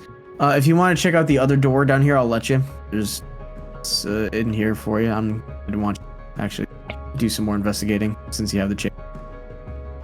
Sure. Head over to the other door. It's a dining room. The asset does not show up, but the table is empty. There are several chairs, 4. They're all pushed in. But there also seem to be cups and things that are hanging up. But there are 2 windows that look out onto the balcony that Theodore had originally been on, and you can kind of see the guards around. And if it wasn't for it being nearly pretty much dusk at this point, if they were looking through the window, they would definitely be able to see. I slowly close the door. Door slowly closing. I was gonna close all the doors anyway, but that one's first. Yeah. I'll just be making my way back up the stairs. Sure. The rest of the group, what are you guys doing? You've looked through the attic for the most part. I'm coming downstairs. All right, here's you go. And there's nothing really of note in the backpack, right? It looks like a standard adventurer's backpack for the most part, but with a lot of rations and pretty much just things that you would need for survival. I have pulled out the pocket bacon. Well, on the roof. Uh-huh. And I have torn off a tiny piece. Uh-huh. I'm seeing if Hema is interested at all. Oh god, is Hema interested in that fucking aged at least 3-month-old pocket bacon? It's meat. Yeah. Yeah. She probably is. Okay. I'm just gonna She's a say dragon. as she's my companion. I know she is. Yeah. Meat lover. So yeah, Hema will take it. Mhm. Okay, I take note of that and just put the rest back in my pockets. Horrible. Theodore will remember that for later. I want to investigate the book on the corner, on the nightstand. But first, I pull out the poop wand Ah. and I cast Detect Magic. Ah. Okay. So, cast Detect Magic. What is the radius of Detect Magic? 30 feet? Yeah, 30 feet. 30 feet? Cool. As you look around, the bulb does... the bulb does light up. it lights up this like orangish yellow, and as you like look at it and going around, you kind of like flick it, and that a little mote of light that matches the color that is swirling within the bulb as she reaches the top of the wand and shoots out, and it goes towards the rug. The rug? Now the rug itself, I'll tell you, is not what it's identifying. You actually see the mote of light actually like sink through the fabric. First of all, damn it. Second of all, I rolled the rug to look. You unroll the rug. I'm not going to actually move the asset too much. And you see an arcane circle underneath. Oh. Dean, Michelle. What? I'm on my way. Oh, hey, hello. Don't touch that, please. Dean's gonna roll Touches. Arcana. I will also. Could I do arcane spell lore? Yes, absolutely yes. Ooh. Okay. 13 is not as great as I was hoping for, but it'll do. This is, I will tell you, you can't cast 5th level spells, can you? Me? It's a technicality because I got the robe of stars. Okay, that does not count. But like naturally, you can only cast what, 4th level, right? 4th. Okay. Yeah. This, you know, is beyond your current repertoire of arcane capability. Oh my god, I know what it is. Dean looks at it and he says, well, it's not a blood magic anything. I'd be able to smell that from a mile away. So, You can smell blood? yes, Like all I the hate time? it when the. not always. If I'm trying. Like a shark. It says down from the banister, like a shark. So if I were to bleed, you would be able to smell me? If I wanted to really figure it out, yeah. Interesting. Blood magic. Weird. Super weird. Yeah. Anyway. I hate it. I hate it when the player knows something that the character doesn't know. I'm dying here. I know what this is. Yeah, Robert can roll Arcana for sure. 17? Oh! There you go. 17. You've seen variations of this before. You're not sure where, but from wherever you've seen it, it's different, but same shape, or I'm sorry, same flavor, different shape. This is used for teleportation. I knew it. Oh. And this is a permanent circle. This is not one that somebody just used and then teleported somewhere. This is a permanent circle. Oh. Do you know what it is? I think this might be used for teleportation. Oh, son of a... That would make sense. Oh, All right.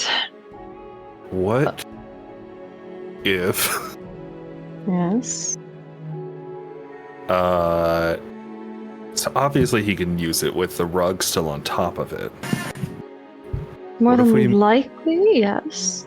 What if we move the dresser here on top of it, lock the dresser? So if he uses it, then he's locked inside the dresser. I don't know that that's how that would work. Theodore, my back on this. Theodore's not Theodore's here. on the roof, petting him. He was a very happy puppy, by the way. I For bet the Robert has a record. really good plan right now. Just- So, first of all, I would like to pull out my spell book and like ink and pen, and I would like to very quickly sketch out a draft of the circle in the back of my spell book, just so I have it, like Sure. marking down all of the runes and everything, just so I know what it looks like. Sounds good. Yeah, you can do that. No check.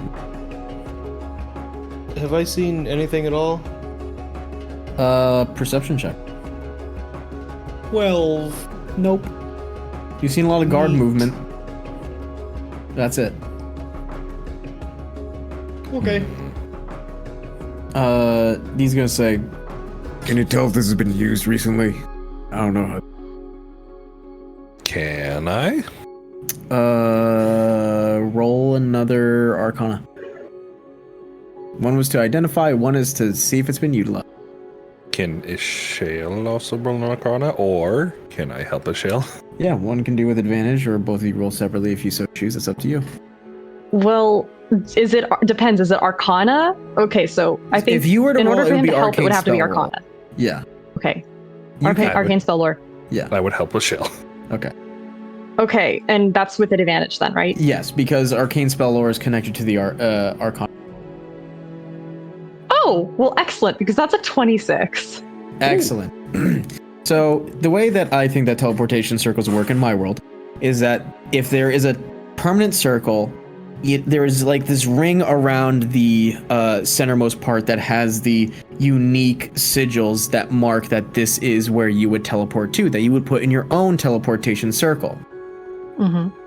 If you're trying to teleport somewhere, there is another ring, an innermost ring, that is blank and that you would be inscribing the sigils into of where you wanted to go.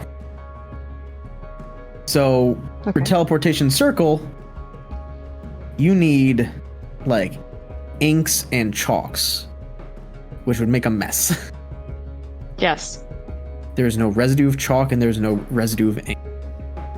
So it has not been utilized recently, is what I'm getting. Yes, and with Robin's help of telling you what it does and how it works, yeah, you would not see that it has been used recently. Hasn't been used recently that I can tell. Doesn't look like it, at least. Not messy enough. Well, that's good for us. Yeah, it means he hasn't been out of town yet. That's supposed to. At least not through that. If he still has the bag upstairs, well, then I doubt he's been back to retrieve it. Good. I didn't even think about that. Dean's going to slap up the ladder, and so he can walk down. I will follow after him as well. I'm going to quickly read this book. Okay, Or check out book at reading. least what open page. So looking at the book on the dresser, it seems to be just like a fiction story. Damn it. Yeah. If I Nothing too open the crazy to dresser, it. is there any like journal? Opening up the dresser, there seems to be some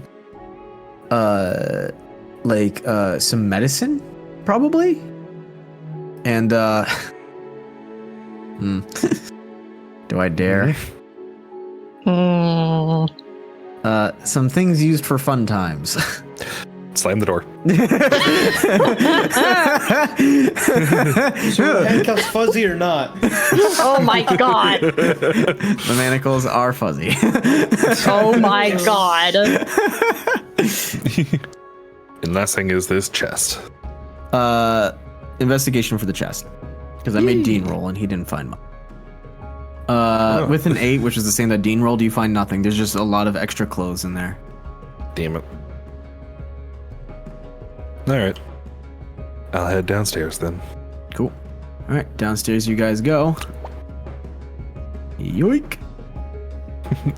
I have a question when we're downstairs. Okay. What you got? I want to look at the shoes. Okay, yeah. Looking And around. I would like to specifically see if I think they are, different sizes, or maybe a man's and woman's shoes, or... Alright, investigation check. Oh... I also warn Boy. everyone not to go in the kitchen. It's a 17 for the good investigation. idea. Yeah, dining room is the place not to go in. Kitchen has no windows. That's what I meant. Gotcha. 17. Mm-hmm. The shoes are... A couple of the shoes are absolutely different sizes. Oh, no, there's multiple people that live here. Okay. I'm gonna let people know that there's probably how are there just 2 different sizes primarily? 2 different sizes that you've noticed with the 17. Okay, well, that's good enough for me. I'll warn the others. So, I think there's at least 2 people that live here. We should be on the lookout just in case, well, Got one comes home before the other. Got it. He's gonna open up this one door, look inside. Oh yeah, I think the 2 chairs gives that away too. Oh, yes, that would sell it, as it were. Son of a bitch. He's gonna just look around. He's gonna look at all the books. He will notice that a lot of them are just like fiction stories and maybe some like textbooks, a lot of like arcane, whatnot, know-how, yada yadis. He just kind of like flips through them, drags his finger across like the spines of them all, and I want to explore too, all and right. investigate, but primarily I want to investigate that desk. Okay, by all means. So moving you over to the desk. Rob, are you investigating anything in here? I'll check out some of the bookshelves. Sure, alright. And Dean, he'll do the same. He'll just bookshelf it with you. Investigation for you, Robert, with the bookshelves. Also, is Val doing anything here? I'm gonna walk in with them. Okay. Sort of like also keep an ear out. Okay, so then I will have you roll perception while Robert and Dean do investigations. Dean rolled nat 20. Whoa. Yo. I rolled a dirty rolled a dirty 20.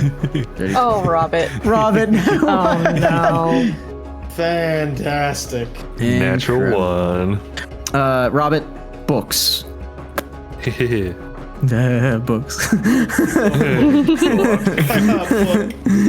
Ah! You lay down to look under the bookshelf and you just kind of like close your eyes for a second. Sleepy. Dean with the Is natural Robert 20. snoring? Oh yeah. I'll wake him up in a second. Dean is just going to find there's a collection of like storybooks, fiction stuff, of all genres. This just looks to be like their personal library. That's all that really seems to be. But there are on the scrolls where Robert is, which then Dean kind of like kicks Robert a little bit. There you go. The scrolls that are rolled up are all paintings. Like real, just like amateur, like watercolor stuff. But, you know, Dean looks at it. I don't know. I don't think it's that bad. Rolls it back up, puts it back. But that's all he finds. And Val, with your mod 20, you will hear guards outside, and you know that you guys are going to have to be a little bit quiet. Not enough that I'm going to make you guys do stealth rolls, but you know that there are people like right outside and or probably right below the 3 windows. Okay, I'll relay that. Shale, investigation. Yes. Oh boy. Man, oh man, my investigation is really... Oh, that's 19. 19, not bad. Immediately on the writing desk, you can see that there's a pile of paperwork, and flipping through them a little bit, they look to be tests, and they look to be graded. Man. Okay. The pile of books next to it also are just like textbooks and other things, and there's just a pile of paper that all seem to be related to like educational purposes. But there is a cabinet, and this cabinet has a padlock on it. Interesting. Do any of you know how to open this? I can Anyone give it a got- shot. Thieves' tools or some magical way of opening it, maybe? I don't know. No. No. I mean, I kind of opened that one box for Theodore that once. You did. With Tinker's tools, I do allow the picking of locks, just the DC is higher. Because it's not, made for that. But I will say that you could probably, because this is just like a little padlock, you could probably take it apart. Probably. Oh, that's more it'd be more Val's thing, right? Maybe. I can give it a shot if you trust me your But Tinker's noise? rules. Yeah. Dean shrugs, go for it. I'll hand over the Tinker's tools. Okay, so if Val's going to do anything with Tinker's tools, she will not be able to add her proficiency. But if Val's just going to try and like strong arm this, then that's just going to be like strength checks. Do you want me to try using sleight of hand at all?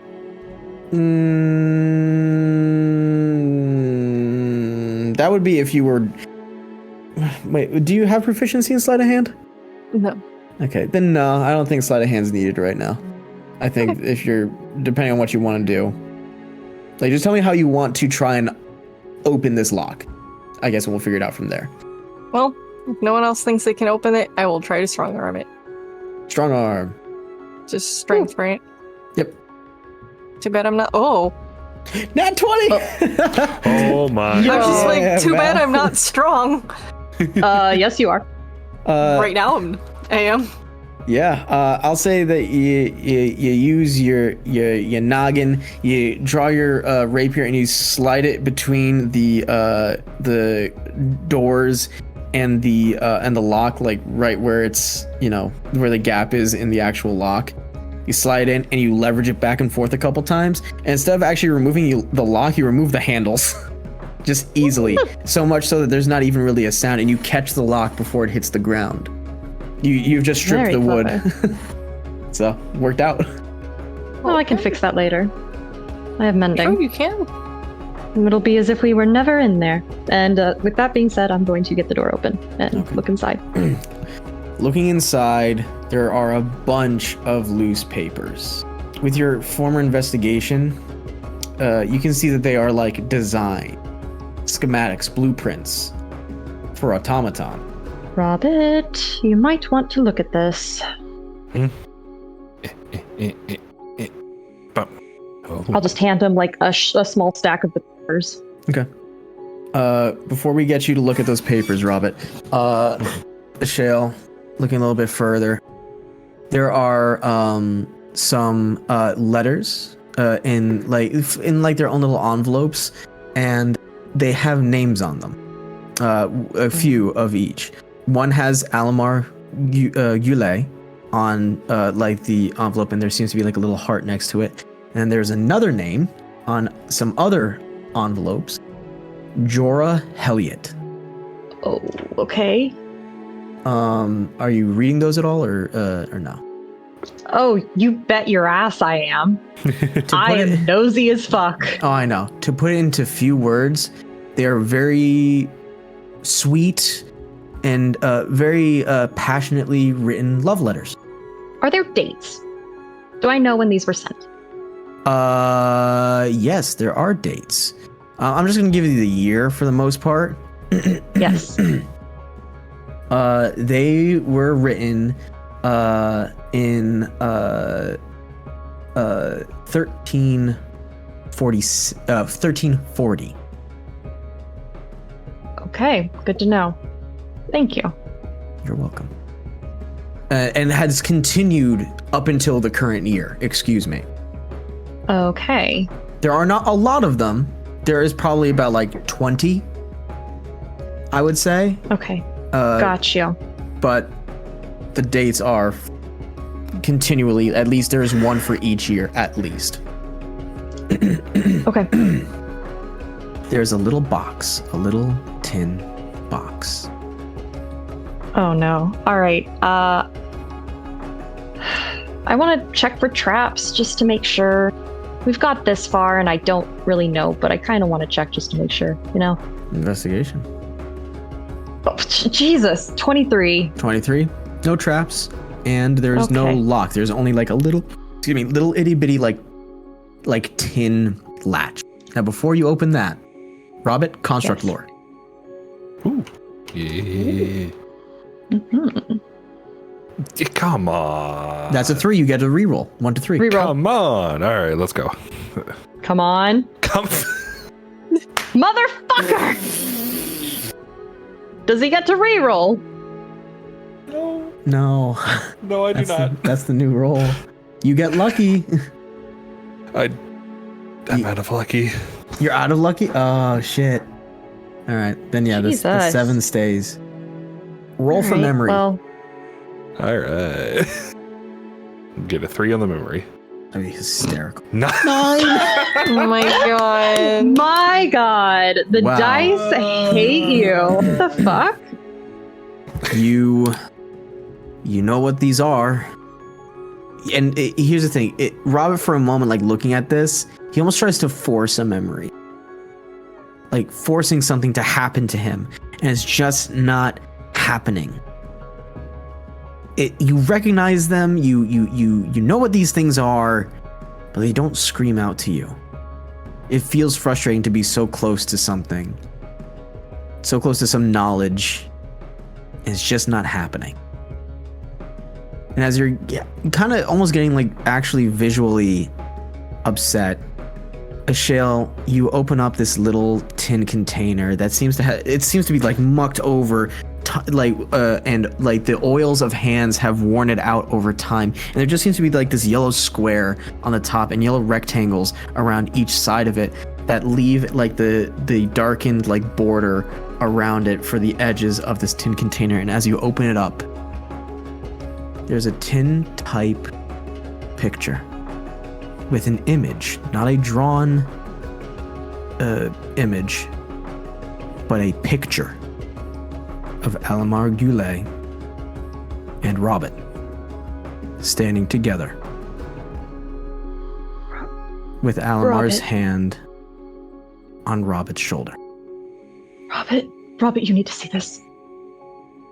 I'll pass it over to him immediately. Yeah, I'll take it. And as you hold this little box in your hand, you see the tin type picture.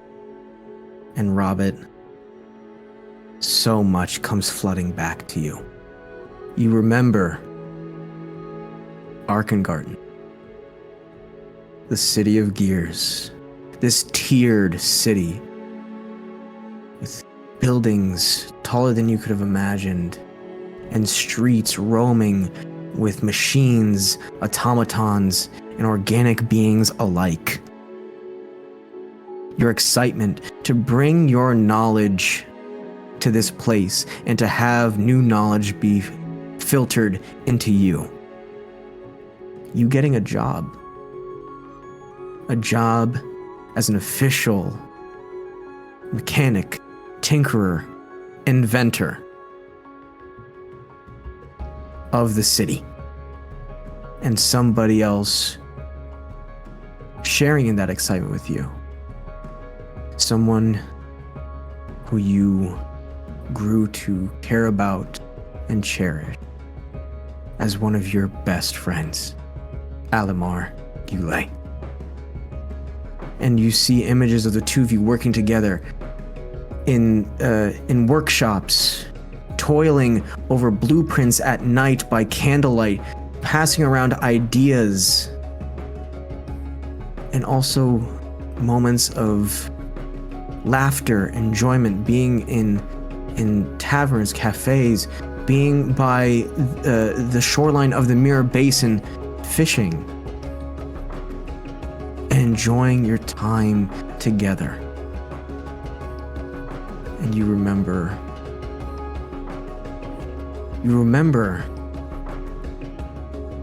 the boat, the little dinghy that you and Alamar would go out onto the basin and fish together. You remember being on that boat that night. Cold. You're sick. You're ill. And you're afraid.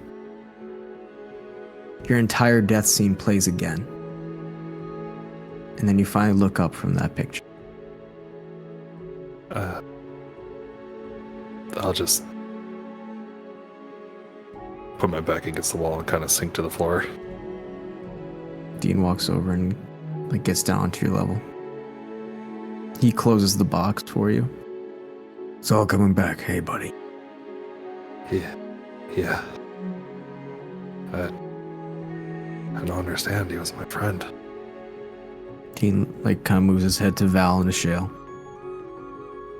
I nod to Val and then nod.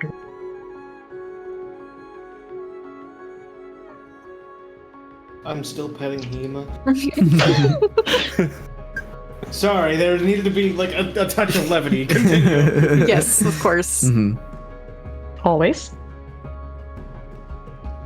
Val will sit down next to Robert and just offer to hold his paw.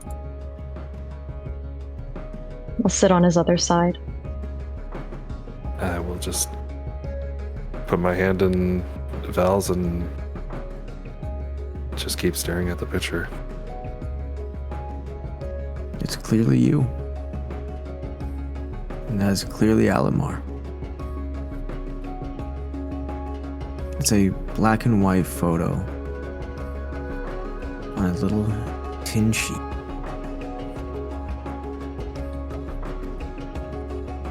And on the edges, there are the markings of like oily hands holding it.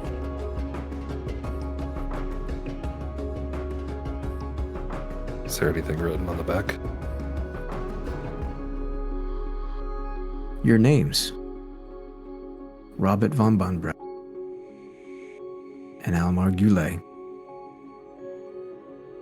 The year 1304.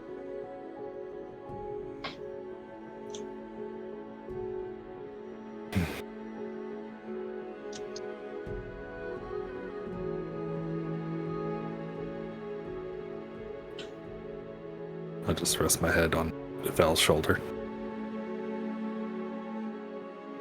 Time passes. You guys sit together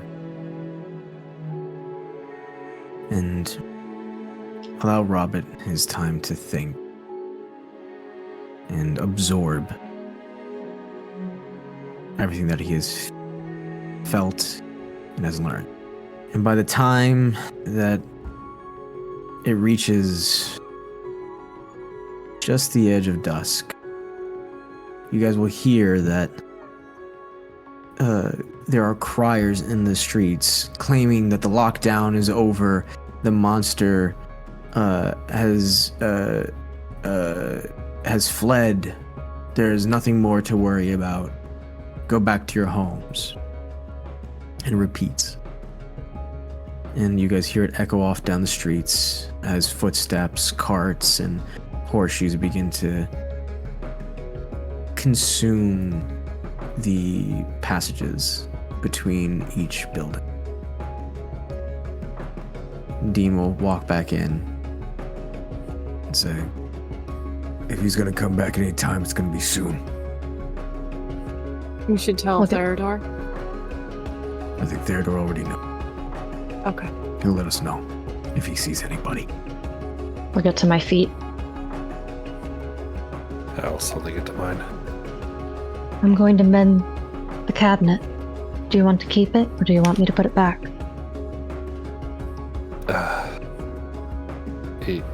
Yeah, I'll keep it. I'll just Okay. kind of hastily shelve it into my bag. I'll go pick up the handles, put them back on the cabinet, cast mending. Dean says, he's gonna be coming through that door, without a doubt. Points to the main entrance. I'm gonna wait upstairs. If that's where the bug out bags are. One of them, assuming we're still thinking that there are two people that live here, are gonna head up that way. I'll wait upstairs. You guys wait down here. Trust me, I can take care of myself. Okay? All right. Robert, Yeah. whatever happens, whatever you learn, I want you to know that I understand. And I also want to say I'm sorry. I just nod. We'll figure it out. And he walks upstairs and closes the door behind him. It's up to you guys now. Where do you want to be? Still just looking at the road. Got it. And we'll get to you in a second, Jay. I think I'd want to be in his kitchen because that is across from where the front door is. Okay.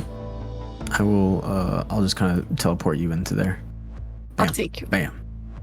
Michelle? I think I'm gonna post up here where my mini is. But if necessary, I want to like into this tiny little corner between the actual wall and the bookcase if the door opens inward. It does, and that would hide you behind it. That's exactly my goal. Oh, I love the way that works out. All right. So then, yeah, we'll just leave you right there. That way, because that's just where your mini fits. Robert? I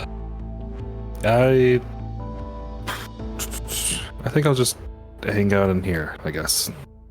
Okay. That's sorry. That's cinematic. I'm sorry. Just something about you sitting at that fucking desk. Oh, that's great. Oh yeah. Did you say you were gonna just sit at the desk like that? Yeah. Oh, Which desk? The writing desk. The desk. Oh, okay. All right, Theodore. Yeah. Roll perception, please. Okay.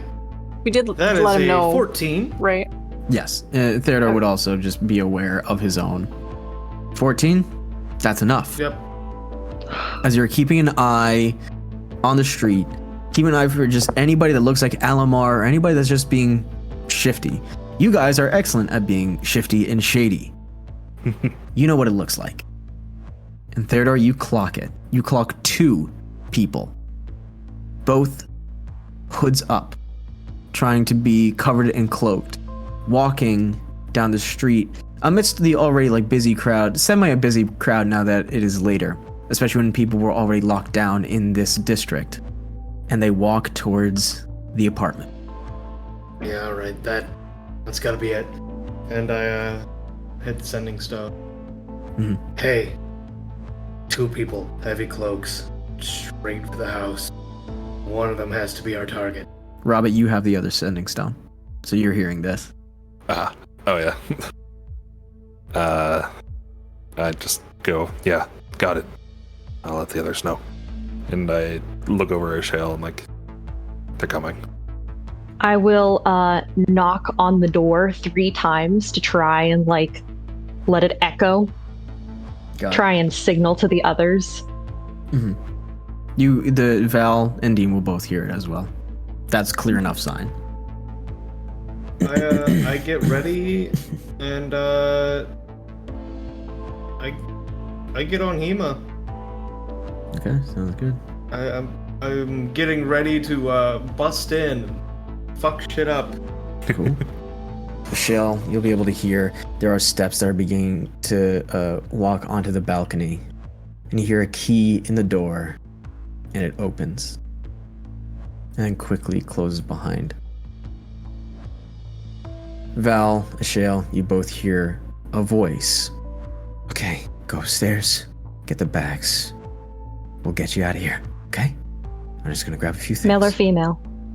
Male. A masculine sounding voice. And there's silence.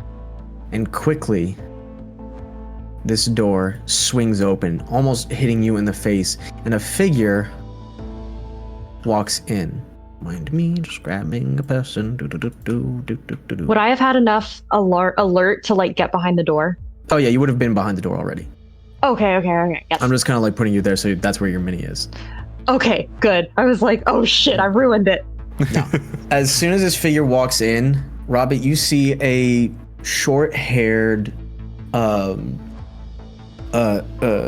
short blonde-haired individual. Paler complexion to them. Excuse me. Elvish, or maybe at least half elvish. Deep,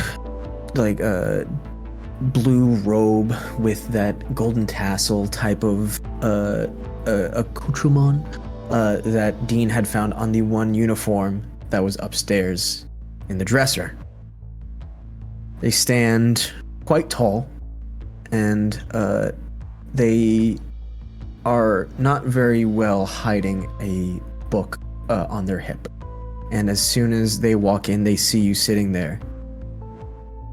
And there's immediately a spell being activated but held. And words of, "Who are you? What the fuck are you doing in my house?" I just hold up my hands. I'm just like, hey, this is not Alamar, is it? No. Make an investigation check. Yeah, okay. Come on, dice.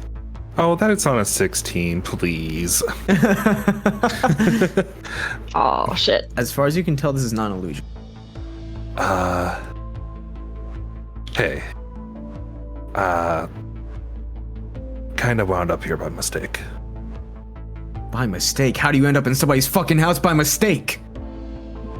It's a long story. Sorry, I have a quick question, DM. Mhm. So you said I overheard the conversation out in the hall. Yep. Okay, I'm trying to think. There were like two voices. Okay. You heard That's only fair. one. I only heard one. Got it. Okay, never mind. Sorry. They take one step forward. Get away from that desk. All right. Hop down. Still hands up. Who the fuck are you? And they like keep their back to the wall and like circling you. Name's Robert. What? How the? And you start to hear footsteps coming down the stairs. All of you. Like kind of thudding, almost like there's a little bit of tripping. You better be fucking honest with me. The person points at you, continuing to hold like this mote of energy in their hands. I'm only giving you one chance. Do you just look at them in silence? The name is Robert. Robert von Bunbreath. And you see like their brow furrows and their breathing starts to get a little bit heavier. At this point, you hear there's thudding and you see Dean walking through the door. But Dean has somebody in his arms with a knife to their throat. Oh. Ooh. Am I It hearing is- these, by the way? Oh yeah, you're hearing everything, Val. I'd like to step through the door. Sure. You step through the I'd also door. like to use thaumaturgy to make things a little brighter. Sure, yeah. Thaumaturgy, everything gets a little bit brighter. I'm like I'm sitting there waiting for shit to go down, like staring at this building. Mm-hmm. Would I at least notice the flare and light, or is there's no window? There would be no window on that side for this. Fuck. So you're just kind of waiting for sounds. Yeah, I'm waiting for something. Because I don't want to, like, fly in, ruin everything, and they get away. As Dean walks in and Val, you follow suit. This individual gets into a corner. Fuck. And sees Dean holding Alamar. And this individual says his name. And Dean says, "You're gonna keep quiet. Otherwise I'm gonna skewer him. You understand? So, cut that magic, and we're gonna talk." And you see Alamar is like panic breathing. And the light goes out. What do you people want with him? Are you the ones? Oh, go ahead. Sorry, I just want to say I'm gonna close the door and reveal myself and just like Yeah. surprise. Surprise. And Check your corners. Cannonballs through the window. Oh yeah. You just hear they hear like stones on the chimney shift, and then just a Oh no no. fucking way. And as the door closes and you walk out, they say, "There's fucking more of you? Are you the ones who scared Alamar today? Who very clearly wanted him dead?" And Dean pipes in, "Wanting him dead after we talk. But yeah, we're the ones." Ashale will very lightly just like pat Dean's shoulder like you're not helping. Old habits die hard. Hmm. And Alomar like starts to really like panic and struggle a little bit. And Dean just kind of grabs him a little bit tighter. Stop it. Just stop. What's your name? And like looks to the one across the way. Jorah Helliot. One of the leaders in this fucking majocracy. Oh, we pissed off someone important. Oops. Dean says out loud. Whoops. Interesting friends you keep, Mr. Jorah. I wouldn't talk about my husband that way. Dean's like, oh god. Plot thickens, huh? Is Alamar looking at me? Yes. I just want to kind of stare at him too. There's this thick silence in the room at some very deep realizations. And as Jonah opens his mouth, Alamar cuts in. How? How? Is this loud enough for me to hear? No, God, no. Okay, fair. And Dean faces Alamar towards you, Robert. How are you alive? Honestly, I wish I knew myself. Do you know how fucking twisted this is? All that I saw today was a phantom.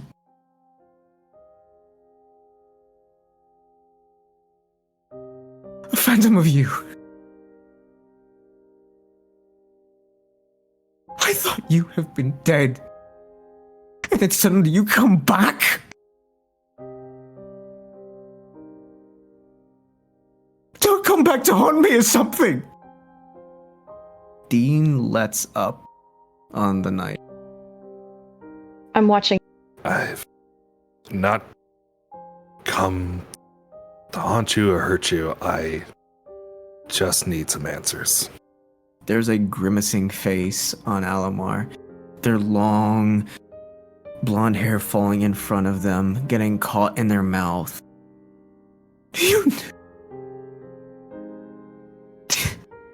You want answers? I want answers! All I see before me is a phantom of my best friend. Someone who I killed. Who I've not been able to stop thinking about for years. Who I wanted more time with. Who I wanted more fucking memories with. And now suddenly you're here after I watched you sink into the fucking ocean.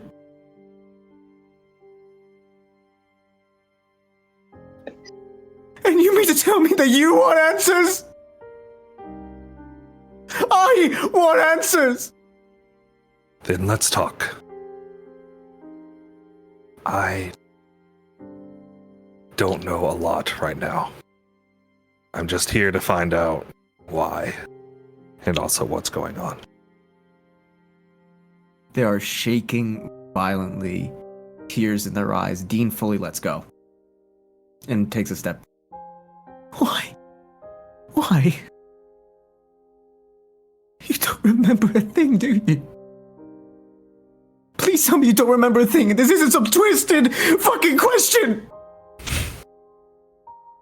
I really don't. You were sick. You were sick. And you knew something was wrong with you. And you made me do the hard decision. I tried everything. Everything. Every bit of healing. Every bit of study. And none of it worked. I felt like I killed you twice over. I couldn't help you.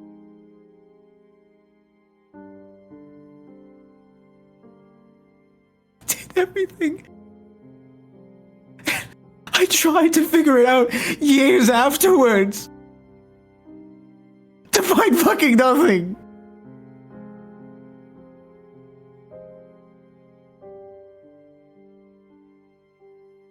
There was no other choice. You found yourself being lost. Something was wrong with you and you knew it. I tried so hard. Then you asked. You said something was calling to you. And that it needed to stop.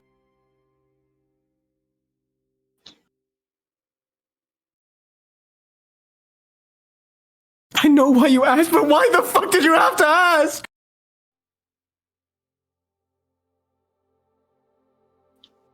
Yes, I've toiled with this. I'm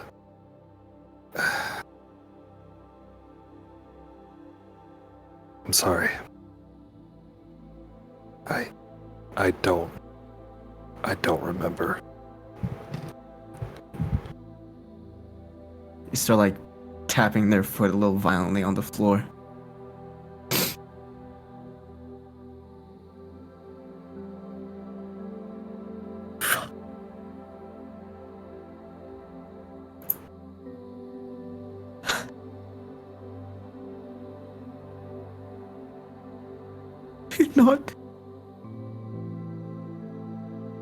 You're not here to haunt me.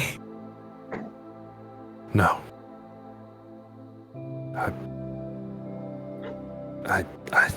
Again, I'm just here to get some answers. Almar takes a few steady steps towards you, keeping some distance, but then gets down on his knees to be at your level. Please tell me you're real. I put my hand on his shoulder. Immediately starts breaking down and holds on to you. And there's nothing.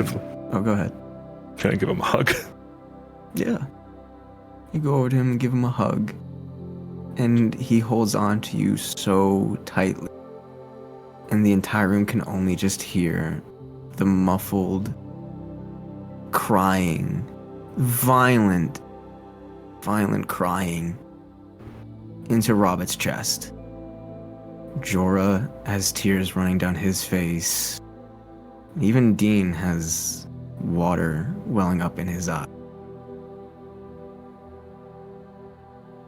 What's Robert like in this situation?